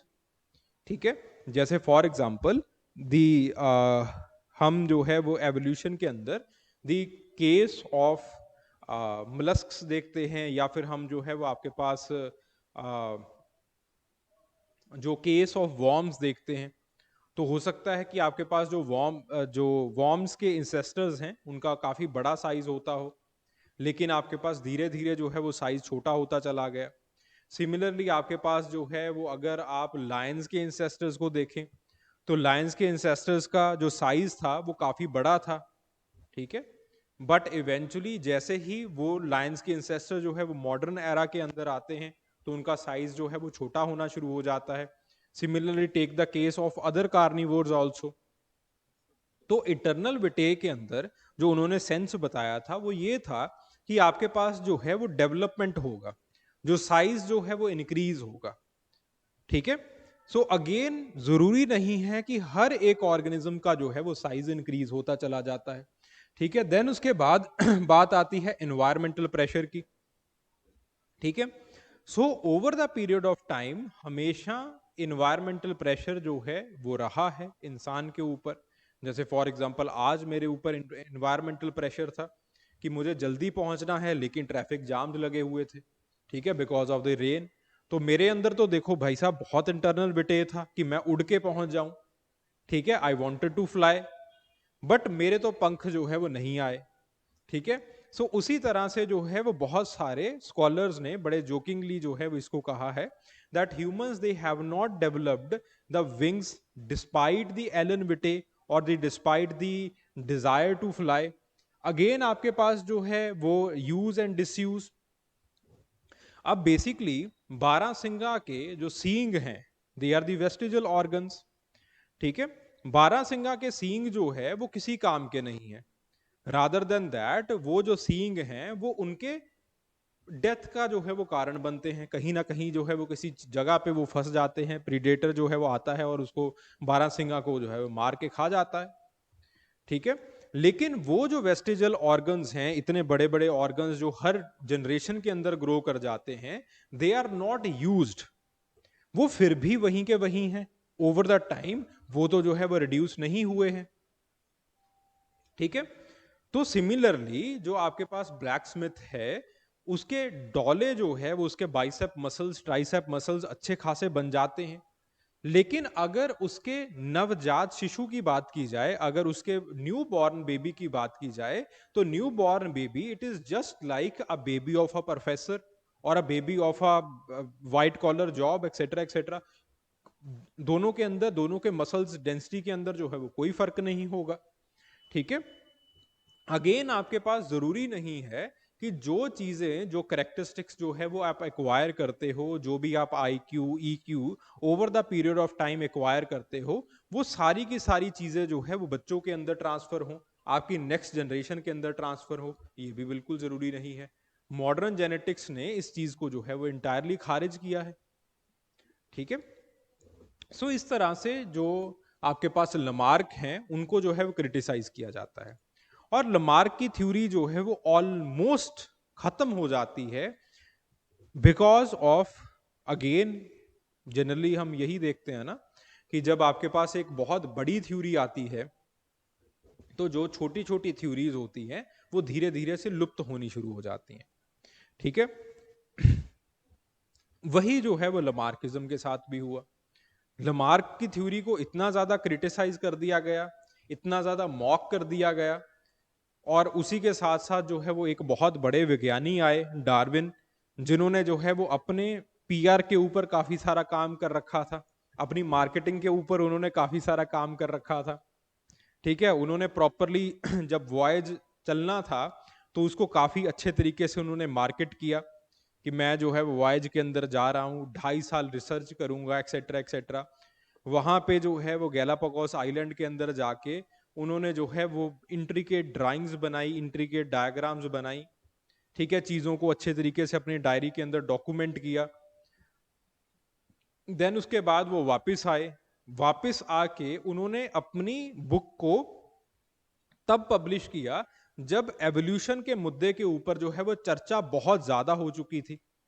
Russell जो है वो अपनी किताब छापते हैं, किताब का नाम होता है, जरूरी नहीं है नोट वगैरह करना, तो किताब का नाम होता है बायोलॉजी। तो बायोलॉजी के अंदर वो एवोल्यूशन के बारे में लिखते हैं, and almost his theory it is at par with the theory of Darwin. But again Russell जो है वो बहुत पहले उस थ्योरी को छाप देते हैं, ठीक है, जब आपके पास मुद्दा गरमाया नहीं होता है। प्लस रसल जो है वो एविडेंसेस नहीं देते हैं एवोल्यूशन के। On the other hand Darwin बड़े अच्छे तरीके से मार्केट करके उसको एविडेंसेस पर प्रोवाइड करते हैं। So because of that Darwin की जो थ्योरी है it got widely acceptance in the academic circles, और जो लमार्क की थ्योरी है वो दब जाती है बेचारी, ठीक है। And over the period of time, over the period of time, जो कि जैसे कि हर एक थ्योरी के साथ होता है, डार्विन की थ्योरी जो है वो क्रिटिसाइज होना शुरू हो जाती है। जब डार्विन की थ्योरी क्रिटिसाइज होना शुरू हो जाती है इन दी 1900s, तो उसी के बीच में जो है वो लमार्क की थ्योरी को दोबारा फिर से उसका पुनर्जन्म होता है, ठीक है। और ये जो नए साइंटिस्ट हैं ये कुछ लमार्क की थ्योरी के अंदर कुछ मॉडिफिकेशंस करते हैं, और इसको जो है वो नाम दिया जाता है न्यू लमार्किज्म को, ठीक है। New लमार्किज्म basically again post Darwin period के अंदर जो है वो नेचुरल सिलेक्शन का जो फिनोमिना है, जैसे फॉर एग्जांपल इनके इंटरनल विटे को लोगों ने क्रिटिसाइज किया था, उसी तरह से डार्विन के नेचुरल सिलेक्शन को जो है वो लोग क्वेश्चन करना स्टार्ट कर देते हैं, क्रिटिसाइज करना स्टार्ट कर देते हैं। तो वहां पे जो है वो आपके पास उसके कारण लमार्किज्म को दोबारा फिर से जो है वो विजिट किया जाता है, ठीक है। So it emphasised on the inheritance और द एक्वायर्ड कैरेक्टरिस्टिक्स, कि इनहेरिटेंस होता कैसे है, और नियो लमार्किज्म ने मॉडर्न जेनेटिक्स को जो है वो यूज किया। नियो लमार्किज्म बेसिकली ये मानता है, जैसे फॉर एग्जांपल स्टील हैं, ऐसे कुछ एक्सपेरिमेंट्स करते हैं कि आपके पास जो है जब बाहर से there are certain environmental pressures, then it causes certain adaptations or biological adaptations in the body of an organism। और ये जो बायोलॉजिकल अडेप्टेशंस हैं ये धीरे धीरे जो है वो जीन्स के अंदर रिफ्लेक्ट करना स्टार्ट कर देते हैं, एंड दे आर इनहेरिटेड। तो इस तरह से अपने क्लॉज को जो है ये बदलते हैं, लमार्किस जो है वो बदलते हैं कि आपके पास सिंपल ऐसा नहीं है कि एनवायरनमेंट की वजह से आपके पास जो है वो इंटरनल विटे आया और इनर विटे आया, और आपके पास जो भी आप करोगे over the period of life time वो सारी चीजें जो है वो इनहेरिट हो जाएंगी। But on the other hand ये बायोलॉजिकल अडेप्टेशंस के ऊपर जो है वो ज्यादा ध्यान देते हैं। ठीक है, again biological adaptations why they are there, because of the environment. और ये बायोलॉजिकल अडेप्टेशंस जो है वो देन दे गेट ट्रांसफर्ड और ट्रांसफ्यूज्ड इनटू द जीन्स और your genetic makeup, and then these things they got inherited. ठीक है, so they sought to explain the evolution through the direct environmental influence. ठीक है, इस तरह से। ओके, सो सबसे पहले आपके पास जो है ये 19th सेंचुरी के अंदर ही इसकी शुरुआत हो जाती है। ठीक है, सो नेचुरल सिलेक्शन को जैसे जैसे लोग जो है वो क्वेश्चन करना स्टार्ट कर देते हैं। So these are the figures of the neo Lamarckism. ठीक है, सबसे पहले आते हैं वुड जोन्स। ठीक है, फिर उसके बाद रॉबर्ट ब्रूम, फिर उसके बाद हरमन क्लार्क, फिर उसके बाद जो है वो हर्बर्ट कैनन है।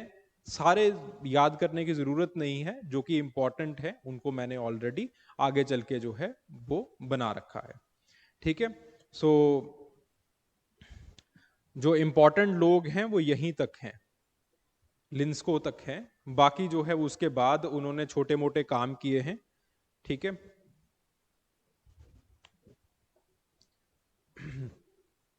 लेकिन इतने ज्यादा इंपॉर्टेंट नहीं है। ठीक है, और इवेंचुअली उसके बाद जो है वो डार्विन की थ्योरी को ही वाइडली एक्सेप्ट किया जाता है, खास करके लिंस्को के बाद। ये कैसे हुआ कैसे नहीं हुआ आगे चल के जो है वो हम इसको पढ़ते हैं। ठीक है, सबसे पहले बात आती है फेड। अच्छा, यहां तक सब कुछ समझ में तो आ रहा है ना?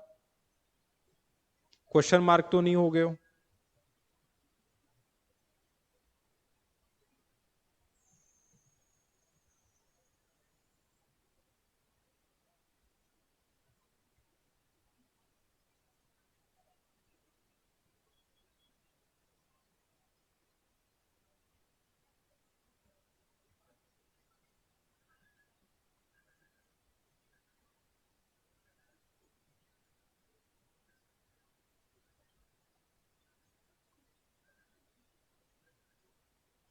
हाँ, neo Lamarckism it supports Lamarckism.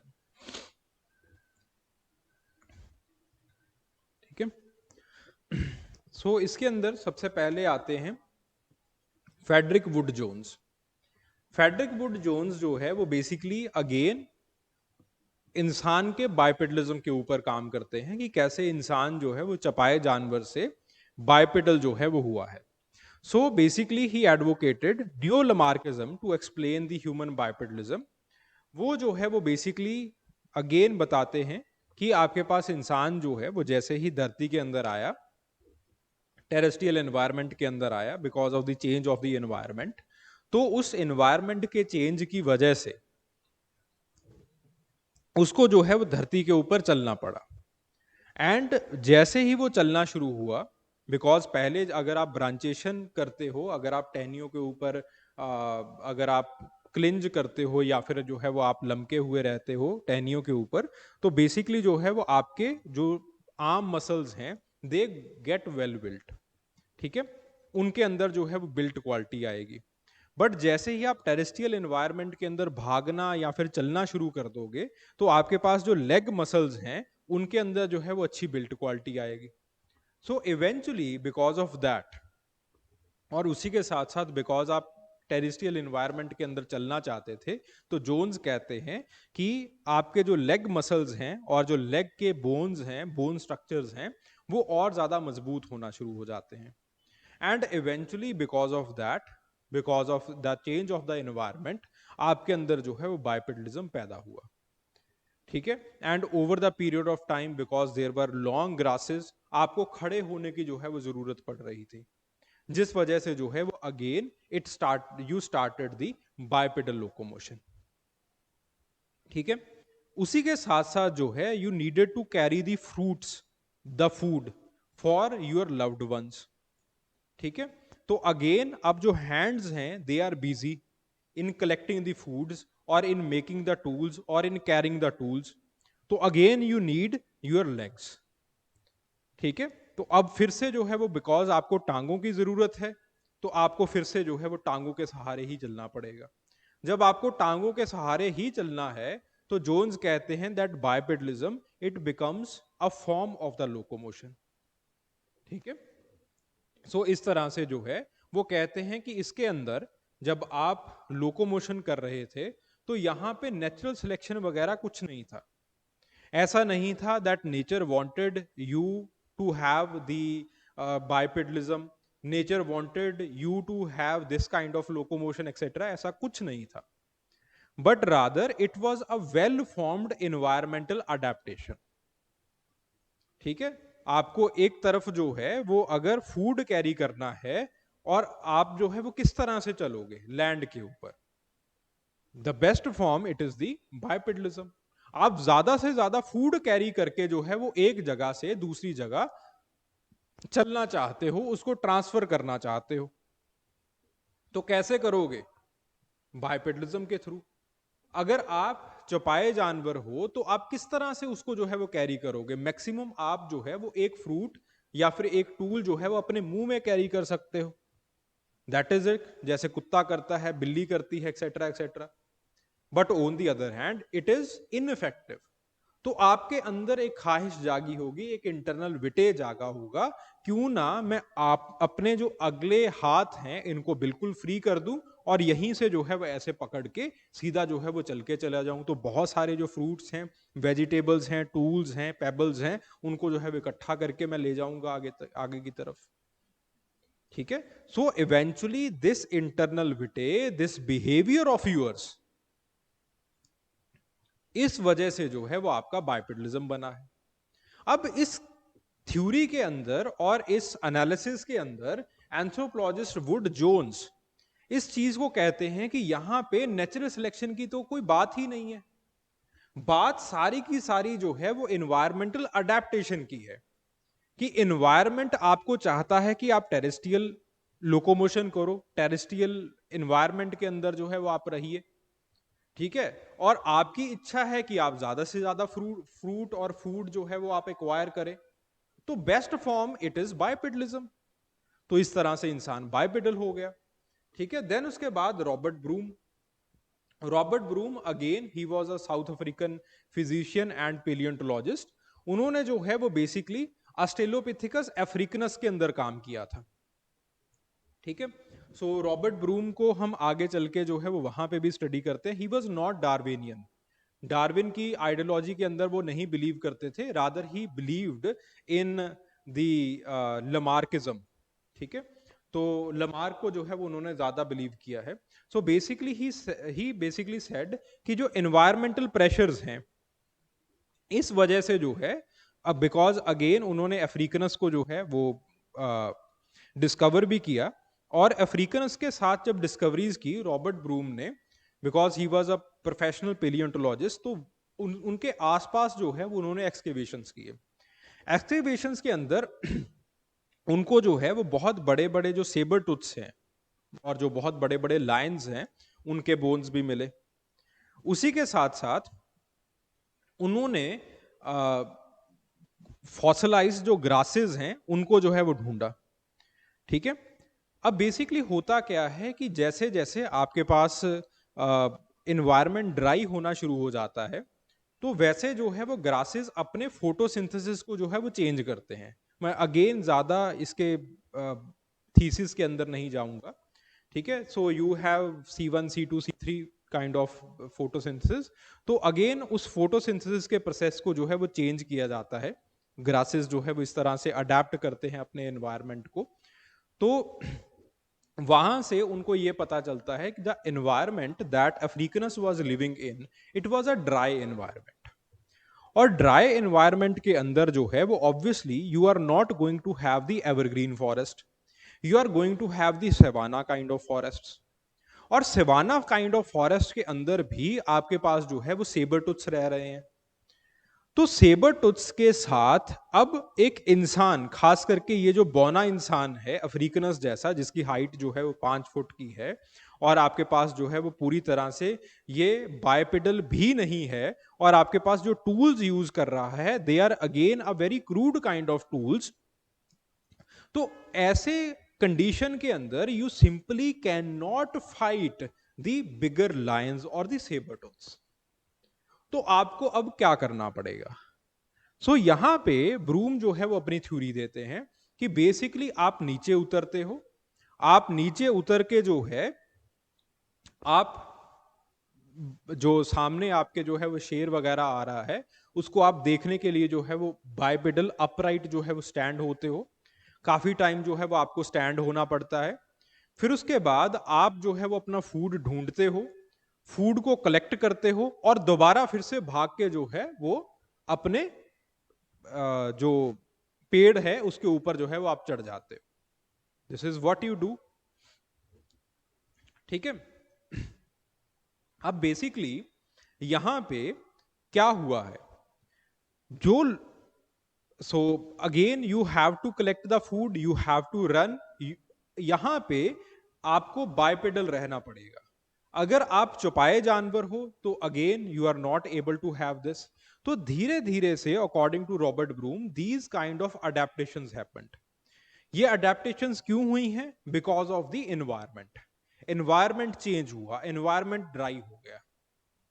ठीक है, सो इस तरह से रॉबर्ट ब्रूम जो है वो इस चीज को बताते हैं कि एनवायरमेंट की वजह से आपकी survivability, because you want to survive that particular environment, you try to adapt. और वो जो अडेप्टेशंस हैं इवेंचुअली वो अगली जनरेशन के अंदर इनहेरिट होती हैं, बिकॉज वो जो अडेप्टेशंस हैं वो बेसिकली आपके जो जीन्स हैं उनके मेकअप के अंदर जो है वो मॉडिफिकेशंस करती हैं। ठीक है, अगेन इन्होंने जीन्स के बारे में ही वॉज वेरी साइलेंट, कुछ बात नहीं की थी, बट इस चीज के बारे में जो है वो उन्होंने बात की कि इन्वायरमेंट की वजह से, इस चीज से प्रूव होता है कि इन्वायरमेंट की वजह से अडेप्टेशंस हुई, और अडेप्टेशंस की वजह से जो भी आपके अंदर अडेप्टेशंस हुई हैं they were inherited in the next generation. फिर उसके बाद एक और एंथ्रोपोलॉजिस्ट आते हैं, उनका नाम जो है इट इज हरमन क्लाश। ठीक है, तो हरमन क्लाश जो है वो again he was British anthropologist. तो अगेन जो है वो बायपेडलिज्म के ऊपर ही बात करते हैं, और रॉबर्ट ब्रूम को जो है वो सही ठहराते हैं कि किस तरह से जो है वो एनवायरमेंटल चेंजेस आए, और environmental changes it influenced the human beings, और ह्यूमन बींग्स जो है वो और बायपेडल जो है वो हो गए। ठीक है, और आपके पास जो है इससे ये पता चलता है कि जो आपकी फिजिकल अडेप्टेशंस हैं they are the part and parcel of the environmental changes that you are going to have. Then उसके बाद बात आती है हर्बर्ट ग्राम कैनन की। तो हर्बर्ट ग्राम कैनन जो है वो इसी चीज को, जो मैं जेनेटिक्स वाला क्लॉज बार बार बोल रहा था, तो जेनेटिक्स को जो है वो इस फ्लो चार्ट के अंदर जो है वो लेके आते हैं। अगेन इनहेरिटेबिलिटी इट इज क्वेश्चनड कि ऐसे कैसे इनहेरिट हो जाएगा। ऐसे तो जो है वो आप मसल्स बिल्ड करते हो, जिम के अंदर जाते हो, जो बॉडी बिल्डर्स हैं वो इतने बड़े बड़े मसल्स बिल्ड करते हैं, लेकिन ऑन दी अदर हैंड अगर उनके बच्चे जिम के अंदर ना जाएं तो आपके पास जो है वो अगेन वो जो है वो बड़े मसल्स जो है वो नहीं बिल्ट होंगे। सो इस तरह से these things they were questioned.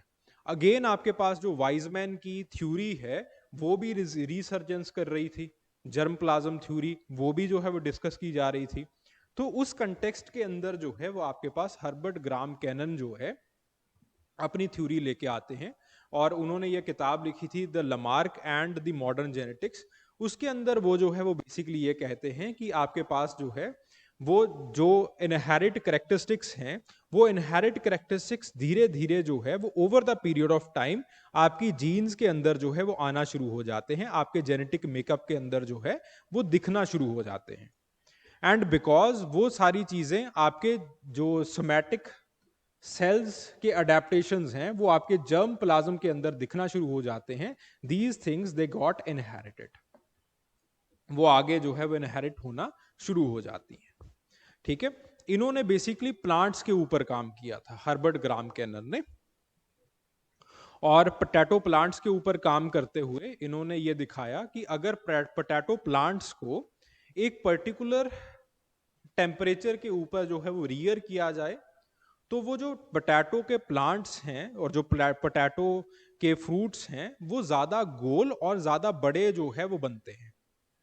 ठीक है, and over the period of time अगर ये सारी चीजें आप रिपीट करते हो कि इसको जो है वो एक पर्टिकुलर टेम्परेचर के ऊपर जो है वो आप रियर करते हो, एक पर्टिकुलर खाद जो है वो न्यूट्रिशन जो है वो आप उसको देते रहते हो, देन धीरे धीरे धीरे धीरे जो है वो आपके पास वो एक प्लांट जो है वो वैसा स्टैंडर्डाइज्ड पोटैटो जो है वो ग्रो करना शुरू कर देगा। ठीक है, so this is what his experiment was. इस एक्सपेरिमेंट के जरिए बेसिकली इन्होंने जो है वो इस चीज को पोटैटो प्लांट के ऊपर जो एक्सपेरिमेंट्स वगैरह किए थे, इस चीज को इन्होंने सब्सटेंशिएट करने की कोशिश की कि किस तरह से अगर आप फिजिकल अडेप्टेशंस आप एक पर्टिकुलर ऑर्गेनिज्म या फिर एक प्लांट के अंदर करवाते हो, वो फिजिकल अडेप्टेशंस आपके जो जेनेटिक मेकअप है उसको चेंज करने का जो एक पोटेंशियल है वो रखती हैं। ठीक है, एंड देन उसके बाद बिकॉज आपका जेनेटिक मेकअप चेंज हुआ है तो वो चीजें आगे चल के जो है इनहेरिट होंगी। फिर उसके बाद बात आती है पॉल विंटरबर्ट की। पॉल विंटरबर्ट जो है वो अगेन बायोकेमिकल लमार्किज्म 1960 के अंदर छापते हैं। तो ये जो है वो अगेन बायोकेमिकल चेंजेस के ऊपर जो है वो बात करते हैं। Again not very important. What are the biochemical changes? Hormonal changes. ये मानते हैं कि अगर एक जनरेशन के अंदर there are certain hormonal changes, वो जो हार्मोनल चेंजेस है वो अगली जनरेशन के अंदर भी इनहेरिट हो जाएंगी। ऐसा कैसे होता है? तो ये मानते हैं कि जो फिजिकल अडेप्टेशंस हैं,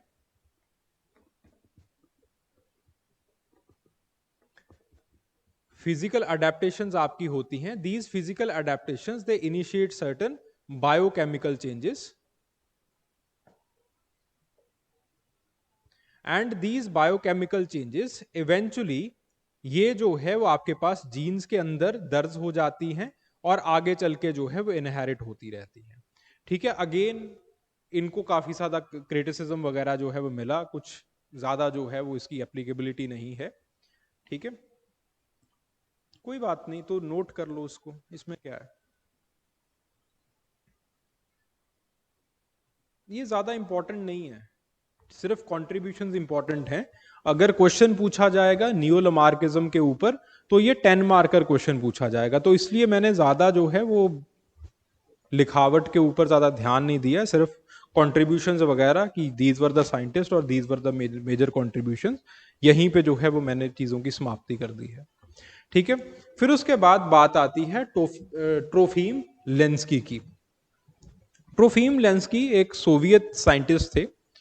तो उन्होंने जो है वो again he got inspired by all these things, खास करके ये जो आपके पास पोटैटो एक्सपेरिमेंट्स वगैरह जो हरमन कर रहे थे, और ही गॉट इंस्पायर्ड और he got excited by लमार्किज्म so and so कि उनके जो व्यूज हैं वो काफी ज्यादा एक्सट्रीम हो गए। उन्होंने इस चीज को मानना शुरू कर दिया, and because he was a official Soviet scientist, Stalin के काफी करीब थे। ठीक है, तो उन्होंने इस चीज को मानना शुरू कर दिया कि अगर हम वीट को एक पर्टिकुलर टेम्परेचर के अंदर और पर्टिकुलर कंडीशन के अंदर अगर हम उसको रियर करेंगे, उसको ग्रो करेंगे, तो वो राई के अंदर जो है वो बदल जाएगी। कि इसका मतलब ये था कि हम वीट के दाने से राई जो है वो प्रोड्यूस कर पाएंगे। ठीक है, तो अगेन अब बेसिकली सोवियत उस टाइम के ऊपर जो है वो अगेन ब्यूरोक्रेसी वर्स हो कि उसने जो है वो इस चीज को बिल्कुल सही माना। ठीक है, and then the experiments they were sanctioned at a very large area. So basically जो आपके पास अगेन सोवियत क्राइसिस आए, और सोवियत जो वीट क्राइसिस जिसको हम कहते हैं, उनका एक जो जिम्मेवार है वो हम इन भाई साहब को भी मानते हैं, ट्रोफिन लेंस्की को. ठीक है, तो अगेन ट्रोफिम ने बेसिकली जो है, जो आपके पास लमार्किज्म की जो एक लहर बनी थी उसको जो है वो बिल्कुल डंप कर दिया.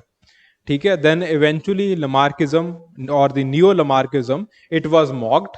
ठीक है, और आपके पास जो है वो, so the impact of Trofim was that it led to the disaster agricultural policies of the Soviet union.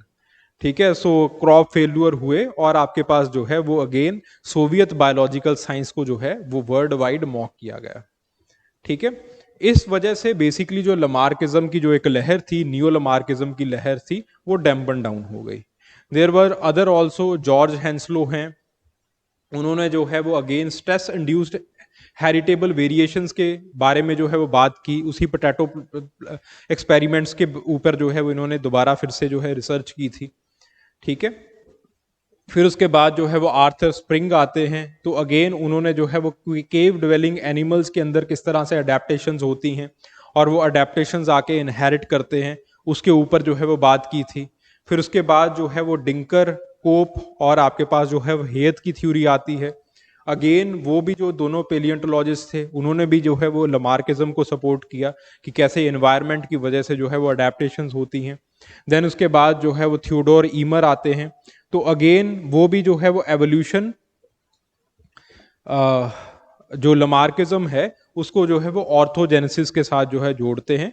यानी कि आपके पास जो है वो बताते हैं कि आपके पास जो एवोल्यूशन है उसके अंदर environment is the primary factor, और एनवायरनमेंट की वजह से अडेप्टेशंस होती हैं और आपके पास जो है वो एवोल्यूशन होता है.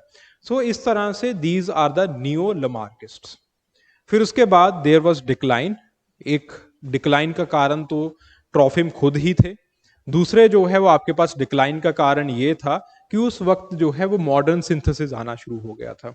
Now what is this modern synthesis? अच्छा, यहां तक भाई सब कुछ क्लियर है? Everything is clear till now?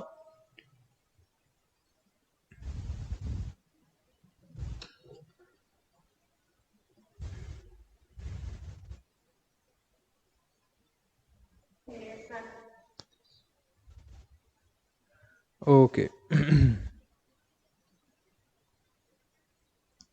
चलिए. सो मॉडर्न सिंथेसिस आना शुरू हो गया था. Modern synthesis what was that? तो जब डार्विन की थ्योरी आई, पहली बात डार्विन की थ्योरी बहुत पॉपुलर. फिर उसके बाद डार्विन के कुछ क्वेश्चंस थे जो कि डार्विन खुद भी आंसर नहीं कर पा रहे थे, कि आपके पास जो है वो अगेन इनहेरिटेंस कैसे होता है. डार्विन भी इसको जो है वो आंसर नहीं कर पाए. इनको लमार्क को रिजेक्ट कर दिया डार्विन ने, और डार्विन खुद बता नहीं पा रहे हैं. उन्होंने जो है वो अगेन आपके पास जो है वो एक फिलॉसफी दी जिसको जो है वो पेलियोजेनेसिस वगैरह जो है इस तरह से हम जानते हैं. तो अगेन फिलॉसफी को हमने जो है रिजेक्ट कर दिया, कोई साइंटिफिक बेसिस उसका मिला नहीं. ठीक है, वो जो है वो ये नहीं बता पाए कि आपके पास जो चेंजेस आती हैं उनका रॉ मटेरियल क्या है. ठीक है, उन्होंने सिंपली जो है वो ये बता दिया कि आपके अंदर चेंजेस आएंगी, लेकिन बहुत सारे ऑर्गेनिज्म के अंदर जो है वो चेंजेस नहीं आती हैं. तो चेंजेस का रॉ मटेरियल क्या है, ये जो है वो अगेन डार्विन नहीं बता पाए. तो ऐसी बहुत सारी चीजें हैं जो कि डार्विन नहीं बता पाए. फिर उसके बाद वर्ल्ड वॉर सेकंड आ जाता है. वर्ल्ड वॉर सेकंड के अंदर बेसिकली जो हिटलर भाई साहब हैं वो पूरे यूरोप के अंदर जो है वो तबाही मचा रहे होते हैं. इस चीज को देख के काफी सारे जो लिबरल साइंटिस्ट थे वो भाग के जो है वो अमेरिका की शरण में चले जाते हैं.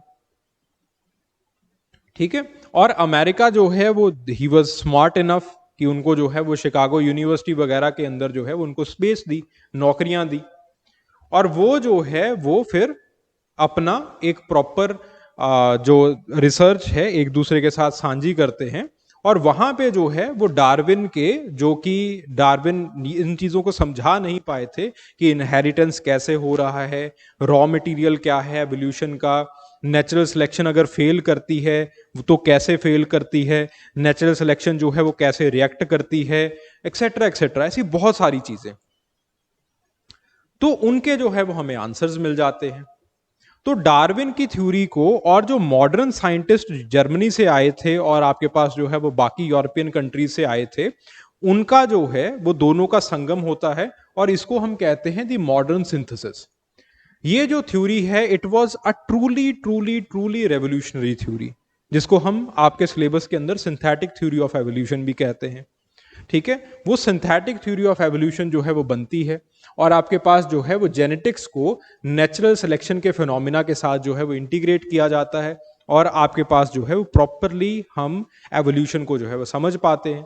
अब जब एक ऐसी इतनी बड़ी इतनी लार्ज थ्योरी जो है वो आपके पास बन गई है, तो नियो लमार्किज्म को कौन पूछेगा, जिसके अपने जो है वो बहुत सारे क्रिटिसिज्म्स हैं। ठीक है, अगेन आपके पास जो है वो इनहेरिटेंस कैसे होता है एक्वायर्ड ट्रेड्स का, वो जो फिजिकल अडेप्टेशंस हैं वो कैसे जीन्स के लेवल के ऊपर जा रही हैं, इनका जो है वो इन लोगों के पास किसी के पास भी कोई आंसर नहीं था। ठीक है, तो इस तरह से धीरे धीरे धीरे धीरे से जो है वो नियो लमार्किज्म जो है वो एक वायबल अल्टरनेटिव हमें दिखना बंद हो गया टू दी डार्विनिज्म। ठीक है, तो इस तरह से जो है वो आपके पास नियो डार्विनिज्म का जो है वो एक डिक्लाइन दिखाई देता है। ठीक है,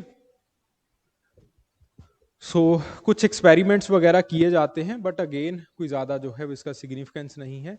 अच्छा, यहां तक भाई anybody having any kind of doubt?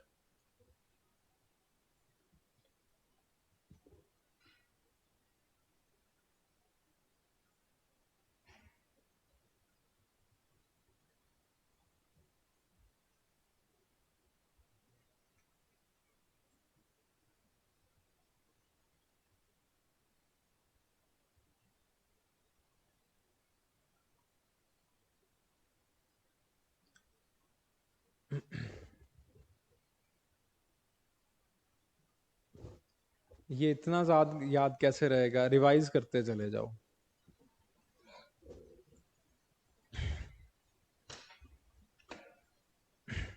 ठीक है, फिर उसके बाद देयर वर सर्टेन एक्सपेरिमेंट्स। ठीक है, फिर भी लोग जो है वो लमार्किज्म के हक में जो है वो कुछ लोगों ने एक्सपेरिमेंट्स वगैरह किए हैं। ठीक है, अगेन दीज आर ऑप्शनल, अगर आप इनको पढ़ना चाहते हो तो आप पढ़ लीजिए, अगर नहीं भी पढ़ना चाहते तो कोई दिक्कत वाली बात नहीं। ठीक है, एक्सपेरिमेंट्स वगैरह जो है वो पूछे नहीं जाते हैं but just for the sake of the understanding मैंने आपके जो है वो हैंड आउट के अंदर इनको लिखा हुआ है। If you want to read you can read, अगर आप इसको जो है वो हटाना चाहते हो तो आप इसको हटा भी सकते हो। ठीक है, जैसे फॉर एग्जांपल आपके पास जो है वो ब्राउन का एक्सपेरिमेंट है, ब्राउन स्क्वाड का एक्सपेरिमेंट होता है पिग्स के ऊपर, गिनी पिग्स के ऊपर। तो अगेन जो है वो उन्होंने जो आपके पास कुछ पिग्स के अंदर जो एपिलेप्सी है उसको जो है वो दिखाया और ही क्लेम्ड कि जिन पिग्स के अंदर जो है वो एपिलेप्सी के सिंड्रम्स हैं या फिर आपके पास जो है वो एक म्यूटेशन इंड्यूस्ड एपिलेप्सी जो है वो आई है, वो एपिलेप्सी जो है वो इट इज इनहेरिटेड। ठीक है, सो एपिलेप्सी समझते हो?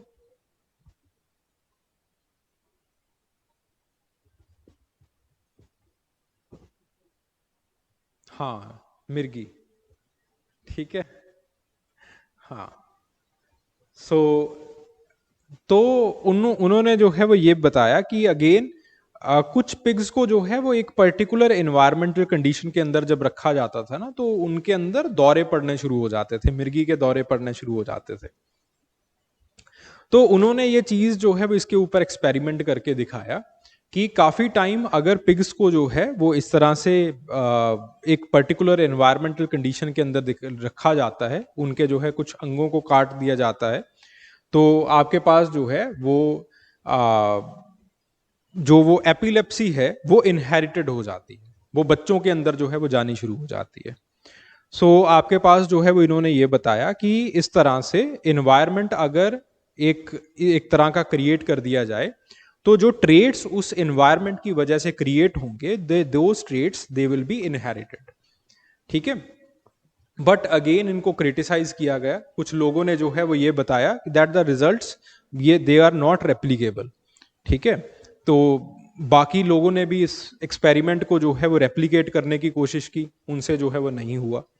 तो अगेन लोगों ने जो है वो इसको सीडो साइंटिफिक बेसिस के ऊपर इसको जो है वो खारिज कर दिया। ठीक है, देन उसके बाद जो है वो गैस्टन बोनर अपना एक्सपेरिमेंट करके दिखाते हैं लमार्किज्म को सब्सटेंशिएट करने के लिए। He transplanted plants sorry so he transplanted plants to the different altitudes, और उन्होंने जो है वो अगेन दिखाया कि आपके पास अगर वीट प्लांट को आप हायर एल्टीट्यूड के अंदर ले जाओ तो वीट प्लांट की जो हाइट है वो कम रहेगी, और यही जो कम हाइट वाले वीट प्लांट्स हैं वो यही जो कम हाइट है वो आगे चल के जो है वो एक इनहेरिटेड कैरेक्टर जो है वो बन जाती है। ठीक है, सो बेसिकली अगेन आपके पास जो है वो the critic was that the changes they are likely due to the genetic variations not the acquired character. ठीक है, जेनेटिक वेरिएशंस कैसे हुए, बिकॉज वीट प्लांट जो है वो वहां पे ग्रो करेगा। ठीक है, और आपके पास बाकी और जो प्लांट्स हैं they will be cross hybridized with the native plants that are living already there. ठीक है, not only the wheat plant, बाकी और प्लांट्स वगैरह जो हैं जैसे पी वगैरह हो गए। ठीक है, दे विल बी हाइब्रिडाइज्ड और क्रॉस हाइब्रिडाइज्ड विद देम। तो इवेंचुअली वो जो करेक्टरिस्टिक्स हैं वो धीरे धीरे धीरे धीरे से जो है वो इन प्लांट्स के अंदर आने शुरू हो जाएंगे, जो जेनेटिक करेक्टरिस्टिक्स हैं। ठीक है, सो ये जो है वो इनका क्रिटिक था। फिर उसके बाद जो है वो आपके पास थॉमस कनिंगम का एक्सपेरिमेंट होता है फ्लैट फिश के ऊपर। ठीक है, तो फ्लैट फिश के अंदर जब वो एक्सपेरिमेंट करते हैं तो वो कहते हैं कि फ्लैट फिश को अगर आप लाइट को इंड्यूस करो तो वो जो है वो अपना पिगमेंट चेंज कर जाती है। तो अगेन आपके पास जो है वो इसको क्रिटिसाइज किया जाता है कि अगेन पहली बात जो ये एक्सपेरिमेंट होता है दैट इज नॉट रेप्लिकेटेबल। दोबारा फिर से जो है वो ये बाकी और लोग जो करने की कोशिश करते हैं तो ये जो है वो उनसे नहीं हो पाता एक्सपेरिमेंट। और इसी के साथ साथ जो है कई लोग ये कहते हैं कि फ्लैट फिश का ये जो पिगमेंटेशन है it is a very temporary change. जैसे ही एनवायरनमेंट दोबारा फिर से चेंज होगा वो जो है वो उसी जनरेशन के अंदर फ्लैट फिश जो है वो अपना पिगमेंटेशन दोबारा फिर से जो है वो नॉर्मल कर लेगी। देन उसके बाद अर्ली 20th सेंचुरी के अंदर एक्सपेरिमेंट किए जाते हैं by Paul Kammerer, William Lawrence Tower और आपके पास जो है वो समनर। ठीक है, क्रैमनर जो है वो अगेन जो आपके पास मिडवाइफ टोड्स हैं उनके ऊपर एक्सपेरिमेंट्स करते हैं। ठीक है, तो some of the toads they are forced to mate in water, और आपके पास जो है वो ही बेसिकली क्रैमर जो है वो ही बेसिकली क्लेम्ड कि आपके पास जो है वो एक नुप्चल पैड्स का जो फॉर्मेशन है वो इनके अंदर जो है वो दिखाई देता है। ठीक है, अगेन आपके पास जो है वो कंट्रोवर्सी है that he is a fraud, ऐसा कुछ हो ही नहीं सकता। ठीक है, सो अगेन इनके एक्सपेरिमेंट को जो है वो रेप्लिकेबिलिटी बिल्कुल भी नहीं होती है, और इनके एक्सपेरिमेंट को जो है वो लोग मन गढ़ंत बताते हैं। ठीक है, सो एज एन आउटकम इनकी अपनी रेपुटेशन भी खराब हो जाती है। न्यू लमार्किज्म की जो एक लहर बनी होती है उसको भी ये लोग जो है वो खराब कर देते हैं। देन उसके बाद बात आती है विलियम लॉरेंस टॉवर की। तो अगेन पोटैटो बीटल्स के ऊपर ये काम करते हैं। ठीक है, तो अगेन क्लेम करते हैं कि कुछ जो है वो आपके पास इनके जो ट्रेड्स हैं दे आर इनहेरिटेबल, जो भी चेंजेस इनके अंदर आई टेम्परेचर चेंज की वजह से वो अगले जनरेशन के अंदर जो है वो इनहेरिट हो रही हैं। बट अगेन कंट्रोवर्सी आ जाती है, ये कहते हैं कि मेरा जो डेटा है उनको मेरे डेटा को आग लग चुकी है। ठीक है, एक्सेट्रा एक्सेट्रा, प्रॉपरली जो है वो रिजल्ट जो है वो रेप्लिकेबल नहीं होते हैं, बाकी जो साइंटिस्ट हैं उनको रेप्लिकेट नहीं कर पाते हैं। फिर उसके बाद समनर की बात आती है। समनर जो है वो अगेन ही raised the mice in the varying environmental conditions, और वो कहते हैं कि उनके बॉडी और टेल लेंथ के अंदर जो है वो चेंजेस आई, और वो चेंजेस हैं वो आगे जो है वो इनहेरिट भी होनी स्टार्ट हो गई। ठीक है, again there were inconsistencies in the result, बाकी लोगों ने जो है वो इस चीज को दोबारा फिर से परफॉर्म करने की कोशिश की, लेकिन आपके पास वो लोग जो है वो परफॉर्म नहीं कर पाए। लोगों ने ये कहा कि जब तक एनवायरनमेंट जो है वो वैसा का वैसा बना रहता है, हाँ बॉडी के अंदर और आपके पास टेल की लेंथ के अंदर चेंजेस आती हैं। जैसे ही टेम्परेचर जो है वो नॉर्मल हो जाता है, वैसे ही वो जो लेंथ है वो भी नॉर्मल हो जाती है। ठीक है, सो अगेन आपके पास जो है वो इनकी भी कंट्रोवर्सी आ जाती है। ठीक है, सो इस तरह से आपके पास लेट 20 सेंचुरी के अंदर जेनेटिक्स वगैरह के अंदर जो है चेंजेस आती हैं, और धीरे धीरे जो लमार्किज्म है वो काफ़ी एक्सपेरिमेंट के ज़रिए अपने आप को जो है सब्सटेंशिएट करने की कोशिश करता है, but eventually it gets rejected. ठीक है, सो आपके पास जो है वो सिम्पसन, जी सिम्पसन, सो इन सारे एक्सपेरिमेंट्स को जो है वो क्रिटिसाइज करते हैं कि आपके पास जो है वो अगेन ये so he emphasize the lack of experimental support in the tempo and the mode of evolution. Tempo and the mode of evolution का मतलब क्या है कि एवोल्यूशन कैसे होता है। जैसे नेचुरल सिलेक्शन के अंदर डार्विन ने प्रॉपरली बता दिया that over the generations it will take large amount of time, whole generations, for a species और for the development of new species. तो इसके अंदर वैसे किसी टेम्पो की बात जो है वो नहीं की गई है। फिर उसके बाद इनहेरिटेंस कैसे होता है, ठीक है, उसके बारे में जो है वो अगेन ये भी बिल्कुल जो है वो शांत है, बिल्कुल जो है वो कुछ बात नहीं कर रहा है। खैर उस वक्त जो है वो डार्विन भी कुछ हमें एक्सप्लेनेशन जो है वो नहीं दे रहा था। फिर उसके बाद बात आती है मार्टिन गार्डनर की। मार्टिन गार्डनर ने और पीटर मेडावर ने जो है वो अगेन बात की है कि अगेन आपके पास जो है वो क्या मैकेनिज्म है, उसको जो है वो इन्होंने नहीं बताया। बाद में हमें जो है वो पता चला कि there is something called the mutation, there is something called DNA, जिस वजह से जो है ये चेंजेस आती हैं। देन उसके बाद अर्नस्ट मायर की रिसर्च आती है जो कि बेसिकली डीएनए को जो है और जीन्स को जो है वो एक बेसिक एलिमेंट बताती है एवोल्यूशन का। ठीक है, और इवेंचुअली यही अर्नस्ट मायर हैं जो कि आगे चल के जो है मॉडर्न सिंथेसिस को भी बनाते हैं। ठीक है, सो अगेन एक्सपेरिमेंट्स के अंदर एक दो एक्सपेरिमेंट्स पकड़ लीजिएगा, सारे एक्सपेरिमेंट्स आपको याद करने की कोई जरूरत नहीं है। Okay, so this was लमार्किज्म and neo लमार्किज्म। थोड़ा सा मुझे तेज करना पड़ा है उसको, एक्सपेरिमेंट्स वगैरह वगैरह वाले पोर्शन को, primarily because it was not important. सीधा क्वेश्चन नहीं पूछा जाएगा, न्यू लमार्किज्म को लिखोगे, एक आध एक्सपेरिमेंट को बता देना, that will be more than sufficient.